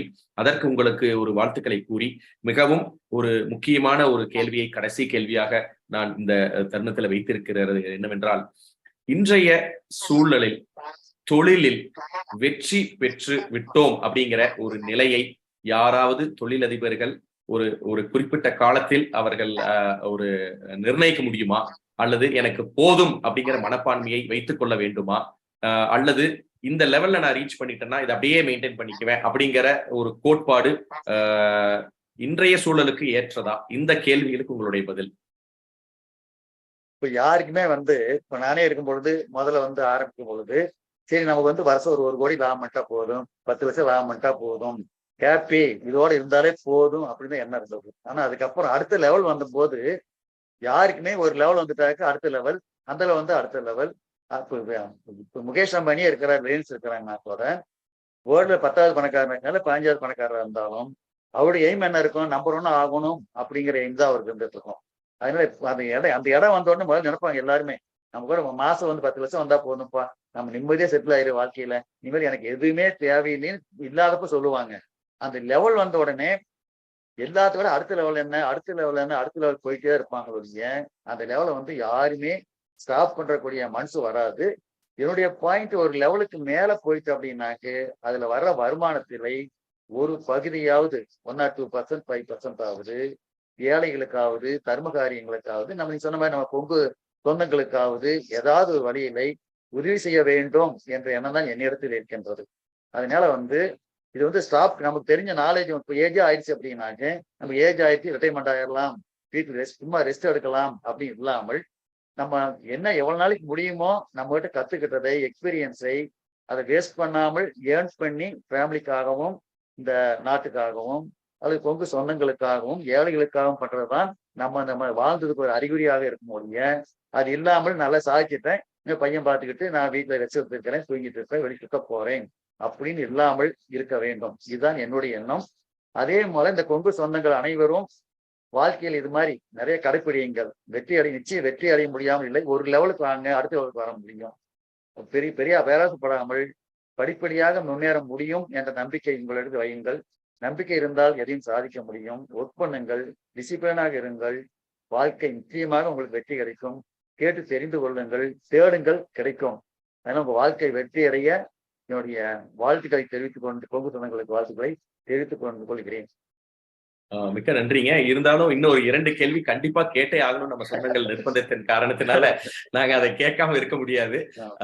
பொது வாழ்க்கையில் நீங்கள் கொடுக்கக்கூடிய அந்த நன்கொடைகள் மற்ற சொந்தங்கள் அல்லது மற்ற சமுதாயத்தை நம்ம மேம்படுத்தணும் அப்படிங்கிற அந்த எண்ணத்தை எப்படி நம்ம பிரதிபலிக்கலாம்? எந்த வகையில நம்ம தொழில் இருக்கிறவங்க அதை பிரதிபலிக்கணும்? ஏன்னா தொழில நம்ம ஒரு வருமானத்தை ஈட்டும் பொழுது அந்த வருமானத்தை எப்படி நம்ம நம்மளுடைய தனிப்பட்ட முறையில செலவு செய்யறோம், தொழில் அபிவிருத்திக்காக செலவு செய்யறோம், இந்த சமுதாயத்தையும் பார்க்க வேண்டும் அப்படிங்கிற அந்த பார்வை பற்றி உங்களுடைய அணுகுமுறைகள் தெரிவிக்கலாங்க. சமுதாயத்தையும் பார்க்கணும் பொழுது முதல்ல நான் பார்க்கறது எல்லாமே நம்ம கிட்ட கேபிஆருக்கும் தெரியும். நம்ம கிட்ட ஒர்க் பண்றீங்க ஹாப்பியா இருக்கணும். அதுல ஏழையா இருக்கிறவங்களுக்கு சம்திங், அதாவது வாக்கு செலவோ அல்லது படிக்கிற செலவோ அதுல ஒரு போர்ஷன் நம்ம அவங்களுக்கும் நமக்காக ஒர்க் பண்ணி நமக்காக சம்பாதிச்சு கொடுக்குறாங்க, அவங்களுக்காக ஒரு கொஞ்சமாவது செலவு பண்ண வேண்டும். அடுத்தது இப்போ ஸ்கூல்ல படிக்கிறாங்க, மற்றது நமக்கு யாரு தெரிஞ்சிருக்கிறாங்களோ அவங்களுக்காக செலவு பண்ண வேண்டும். சிலது முக்கியமா இருக்கிறவங்க ஃப்ரெண்ட்ஸோ மற்ற சர்க்கிள்ல கேட்கும் பொழுது இல்லைன்னு சொல்ல முடியாது. சில கலெக்டர் ஆசிரியர் கரூர் அட்மிஷன் பாத்தீங்கன்னாங்க அவங்க கேட்பாங்க அடிக்கடி. இப்போ பாத்தீங்கன்னாக்க சுகாதார சுகாதார நிலையம் வேணும்னாக்க அதுக்கு அமுக்க அமைச்சர் இருக்குது, அதுக்கு ஒரு 10 lakhs கொடுங்க, நாங்க 20 லட்சம் போட்டு ஒரு ஊர்ல பண்ணி தரோம் அப்படிங்கிறாங்க, இல்லைன்னு சொல்ல முடியாது. இது மாதிரி நம்ம அதுக்காக தேடி போனா ஃபியூல் நிற்பாங்க, நம்மளால பண்ண முடியாது. வேறவர் பாசிபிள் யாரெல்லாம் கேட்கறாங்க, என்ன பர்பஸ் கேட்கறாங்க அப்படிங்கிறதுல நம்மளால என்ன முடியுமோ அதை பண்ணி கொடுக்க வேண்டியது. அது எல்லாரும் வசதி இருக்கிறீங்க பண்ணி கொடுக்கலாம் முடிய ஒரு சின்ன லெவல் இருக்கிறீங்க அதை எதிர்பார்க்க முடியாது. அவங்க ஒரு ஐடியா கொடுத்து ஹெல்ப், அதே பெரிய ஹெல்ப்பா போயிடும். ஒரு ஐடியா கேட்கறாங்க, இப்படி பண்ணு நான் தெரிஞ்சிருந்து தெரியாத சொல்லி கொடுத்தாலே அதுவே பெரிய ஹெல்ப்பாக இருக்கும். அதனால வாழ்க்கையில அவங்க லெவலுக்கு தகுந்த மாதிரி, கெப்பாசிட்டி தகுந்த மாதிரி, வருமானத்துக்கு தகுந்த மாதிரி சிறு பகுதியாவது கொடுத்தால் நமக்கு சந்தோஷம், அவங்களுக்கு சந்தோஷம். அந்த வாழ்த்துக்களே நம்மளை வெற்றி அடைய வைக்கும். அதுதான் என்னுடைய எண்ணம். உண்மை, நிதர்சனமான ஒரு உண்மை. அவர்களுடைய வாழ்த்துக்கள் நம்மளை வெற்றியாளராக உருவாக்கும் அப்படிங்கறத மிகவும் ஆணித்தரமாக சொல்லியிருக்கீங்க. கடைசியாக நம்ம கடைசி கேள்வி நம்ம சொந்தங்களுக்கு தெரிவிக்கிறேன். மேற்கொண்டு மறுபடியும் கேள்விகள் அனுப்ப வேண்டாம் என்று ஒரு வேண்டுகோளை வைத்துக்கொண்டு, இந்த கேள்வி கரூர் சொந்தங்களை சேர்ந்த 3-4 சொந்தங்கள் கேட்டிருக்காங்க. கரூருடைய தொழில் போட்டி சைனா, வியட்நாம் போன்ற நாடுகளில் இருந்து மிகவும் ஒரு போட்டியை சந்திக்கக்கூடிய ஒரு சூழலும் அமைந்துள்ளது. இந்த கரூர் சார்ந்த ஹேண்ட்லூம் தொழில் வருங்காலத்தில் எப்படி நாம இந்த லீகசியை கண்டினியூ பண்ணணும் அப்படிங்கிற ஒரு கேள்விகளை அவங்க நம்ம முன்னாடி முன் வச்சிருக்காங்க. இது இப்ப ஹேண்ட்லூமா அல்லது டெக்ஸ்டைலாங்க? அது பயன் தெரியல. ரெண்டுமே கேட்டிருக்காங்க. Handloom as well as weaving ரெண்டுமே. ஹேண்ட்லூம் அப்படிங்கும் பொழுது அது அதிகமா இல்ல. ஹேண்ட்லூம்ங்கிறது இருக்கு, ஆனா அது கவர்மெண்ட் சப்போர்ட்டா தான் இருக்கு. பிரைவேட் சப்போர்ட் எக்ஸ்போர்ட்டருக்கு ஹேண்ட்லூம் இப்போ அதிகமாக இல்லை. மற்ற டெக்ஸ்டைல்ஸ் அப்படிங்கும் பொழுது நான் முதல்ல சொன்ன மாதிரியே தான். டெக்ஸ்டைல்ஸ் எனி காம்படிஷன் வந்தாலும் நம்ம நியூ டெக்னாலஜியை யூஸ் பண்ணி, ஆட்டோமேஷனை யூஸ் பண்ணி, லேபர் காஸ்ட்டை குறைச்சு, பிரைஸ் குறைச்சிட்டீங்க அப்படிங்கும் பொழுது நிச்சயமாக any country we can compete பண்ண முடியும். நீங்க பிரைஸ்ல தான் இருக்கு. நீங்க இப்போ டைங்ல காஸ்ட் அதிகமா போகுது, யான்ல காஸ்ட் அதிகமா போயிடுது, அல்லது மடிக்கிறதுல அதிகமா போயிடுது, கட்டிங்ல போயிடுது, ஸ்விங்ல அதிகமா போயிடுது அப்படிங்கும் பொழுது இதுல 5% 10% காசு கூடி போய்விட்டால் நிச்சயமாக நம்ம கம்பீட் பண்ண முடியாது, ரேட் போட் ஆகாம போய்விடும். அந்த இடத்துல வேலை வாங்குறது எஃபிஷியண்டா ஒர்க்கர்கிட்ட வேலை வாங்கணும். நம்மகிட்ட ஒர்க் பண்றீங்க சின்சியரா நம்மகிட்ட வேலை செய்யணும். நம்ம காஸ்ட் எப்போ எந்த வேஸ்டேஜ் இல்லாம பார்க்கணும், ஒரு ரிஜெக்ட் இல்லாம பார்க்கணும். 100 பீஸ் தயார் பண்ற பக்கம் ஒரு 80 தான் தேருது, 20% பீஸ் வீணா போயிருது அப்படின்னு காஸ்ட் கூடி போய்விடும். இது எல்லாம் அவாய்ட் பண்ணி வேஸ்டேஜை குறைக்கணும். வேலை தைக்கிறீங்க 50 பீஸுக்கு பதிலாக 80 பீஸ் தைக்கணும். சைனால ஒரு தடவை பார்த்துங்க, நம்ம இந்தியாவில் 50 டெய்லிங் அதே பீஸ் தைச்சானா 100 பீஸ் சைனால தைச்சிட்டு இருந்தா 100 பீஸ் விசிட் பண்ணும்போது பார்த்தோம். அது மாதிரி எக்ஸ்பீரியன்ஸு டெய்லர் இருக்கணும், எக்ஸ்பீரியன்ஸ் பர்சன் வேணும், நீ காஸ்ட் கட்டிங் வேணும், வேஸ்டேஜ் குறைக்கணும். அப்படிங்கிற பட்சத்துல நீ any country we can compete பண்ண முடியும். இப்போ அதே மாதிரி தான் போயிட்டு இருக்கு. இப்போ இருக்க எக்ஸ்போர்ட்லாம் நீங்க சைனாவுக்கு பார்த்தீங்கன்னா, சைனால பிசினஸ் குறைஞ்சதுனால தான் இந்தியா நல்லா போயிட்டு இருக்கு. அதனால எதுக்கும் பயப்பட வேண்டியதில்லை. இந்த இதுல நீங்க நியூ டிசைன்ஸ் கொடுங்க, காஸ்ட்டை கட் பண்ணுங்க, பிரைஸ் குறையுங்க. அதுக்கு நல்ல திறமையான ஆளுங்களை போடுங்க. உங்க சூப்பர்வைசர் உங்களுதா இருக்கட்டும். டெவலப் பண்றீங்க, நீங்களே சூப்பர்வைஸ் பண்ணுங்க. கம்ப்ளீட் விடாமல் எதா இருந்தாலும் தெரிஞ்சு வேலை வாங்குங்க, சக்சஸ் பண்ண முடியுங்கிறத என்னுடைய அபிப்பிராயம். மிகவும் மிகவும் ஒரு அருமையான விஷயத்தை இன்னைக்கு நீங்க சொல்லியிருக்கீங்க. எந்த ஒரு முன்னெடுப்பு எடுத்தாலும் அந்த விஷயத்தை நாம் தெரிந்து கொள்ள வேண்டும் அப்படிங்கிறத நீங்க உங்களோட உரையிலேயே சொல்லியிருந்தீங்க. இந்த கடைசி கேள்விகளுடைய பதிலையும் சொல்லியிருக்கீங்க. நம் சொந்தங்களுக்கு இன்றைய சிறப்பு விருந்தினர் கூறியதில் பல விஷயங்கள் வெற்றியின் வழிகாட்டுதலுக்காக உங்களுக்கு இந்த ஜூம் காணொலி வாயிலாக கொடுக்கப்பட்டுள்ளது. நிறைய விஷயங்கள்ல நம்ம இன்றைய சிறப்பு விருந்தினர் அவருடைய அனுபவத்தின் வாயிலாக அவருடைய வெற்றியின் அந்த ஒரு முத்தாய்ப்பான தருணத்தை அவர் சந்தித்த விளைவாக அவர் நமக்காக ஷேர் பண்ணியிருக்காரு. டெஃபினட்டா இந்த ஒரு காணொலி உங்களுக்கு ஒரு முக்கியமான ஒரு தருணத்தை, உங்கள் வாழ்க்கையில் வெற்றியை நோக்கி கொண்டு செல்லக்கூடிய தருணத்தை கொடுக்கும் என்று இந்த தருணத்துல நாங்களும் கேபிஎன் குழுமத்தின் சார்பாக எங்களுடைய நெஞ்சார்ந்த நன்றியை இன்றைய சிறப்பு விருந்தினருக்கு KBN global, Kongu business network, KBN association Tamil Nadu, சிக்பா மலேசியா மற்றும் கேபிஎன் ஆஸ்திரேலியா இணைந்து நடத்திய இந்த காணொலியின் வாயிலாக நம்ம சொந்தங்களின் சார்பாக எங்களுடைய நெஞ்சார்ந்த நன்றியை தெரிவித்துக் கொள்கின்றோம். அனைவருக்கும் வணக்கம். தொழில் மற்றும் வணிகம் செய்யும் கொங்கு வேளாள கவுண்டர் சொந்தங்களை இணைக்கும் பாலமாக கேபிஎன் குளோபல் என்ற டெலிகிராம் குரூப் செயல்பட்டு வருகிறது. 39 நாடுகளைச் சேர்ந்த 3585 கொங்கு வேளாள கவுண்டர் சொந்தங்கள் அதில் ஒரே குடும்பமாக தொழில் விவரங்களையும் தொழில் வாய்ப்புகளையும் அவர்களுக்குள் பரிமாறிக்கொண்டு உள்ளார்கள். இந்த குழு எந்த ஒரு அரசியல் கட்சியையோ அரசியல் தலைவர்களையோ பின்பற்றாத ஒரு குழுவாகும். நமது சமுதாயத்தின் மேல் அக்கறை கொண்டு முற்றிலும் நம் மக்களின் வர்த்தகத்தை உயர்த்த வேண்டும் என்ற உன்னத நோக்கில் செவ்வனே செயல்பட்டு வருகிறது. கேபிஎன் என்ற பெயரில் மலேசியா கோலாலம்பூரில் பழனியப்பன் மாரப்பன் அவர்களால் தொடங்கப்பட்டு தற்போது தமிழ்நாட்டில் Kongu business network KBN association என்ற பெயரில் தமிழ்நாடு அரசில் பதிவு செய்யப்பட்டு தொழில் முனையும் கொங்கு சொந்தங்கள் ஆதரவோடு சிறப்புடன் செயல்பட்டு வருகிறது. கேபிஎன் குளோபல் குழு தவிர வேறு எந்த ஒரு பெயரிலும் வாட்ஸ்அப் குழு, டெலிகிராம் குழு கிடையாது. இது நமது கொங்கு சொந்தங்களின் தொழில் மற்றும் சமுதாய முன்னேற்றத்திற்கு சேவை மனப்பான்மையுடன் உருவாக்கப்பட்ட அரசியல் சார்பற்ற அமைப்பு. இந்த குழுவில் இணைவதற்கு எந்த ஒரு கட்டணமும் கிடையாது. ஒரு சிலர் கேபிஎன் பெயரை பயன்படுத்தி சந்தா வசூலித்து சுய லாபத்துக்காக குழுக்களை அமைத்துக் கொண்டிருக்கின்றனர். அவ்வாறு செயல்படும் குழுவுக்கும் நமக்கும் எந்த தொடர்பும் கிடையாது. 100 விழுக்காடு தொழில் சம்பந்தப்பட்ட பதிவுகள் மட்டுமே, அதுவும் இலவசமாக, எந்த ஒரு சந்தாவும் இல்லாமல் நம் சொந்தங்கள் அனைவரும் முன்னேற வேண்டும் என்ற உயரிய எண்ணத்தில் பதிவுகளை அனுமதிக்கும் ஓர் உலகளாவிய வர்த்தக குழு, நம் தொழில் அபிவிருத்திக்கு ஏற்ற ஓர் உபயோகமுள்ள ஒரே குழு கேபிஎன் குளோபல் டெலிகிராம் குழு.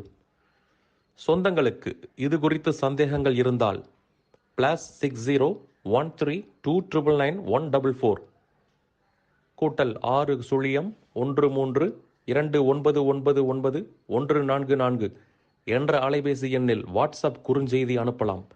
நன்றிகளுடன் மலேசியா பழனியப்பன் மாரப்பன் அவர்கள் சார்பாக செழியன் குமாரசாமி. நீங்கள் நமது கொங்கு சொந்தங்கள் வாழ்வில் முன்னேற வேண்டும் என்று விரும்பினால் இந்த தகவலை உங்கள் சொந்தங்களுடன் பகிர்ந்து மகிழ்ந்திட அன்புடன் வேண்டுகிறேன். கேபிஎன் குளோபல் டெலிகிராம் குழுவில் இணைந்து உங்கள் தொழில் வணிக உறவுகளை விரிவுபடுத்தி வளம் பெற வாழ்த்துகிறேன். வணக்கம்.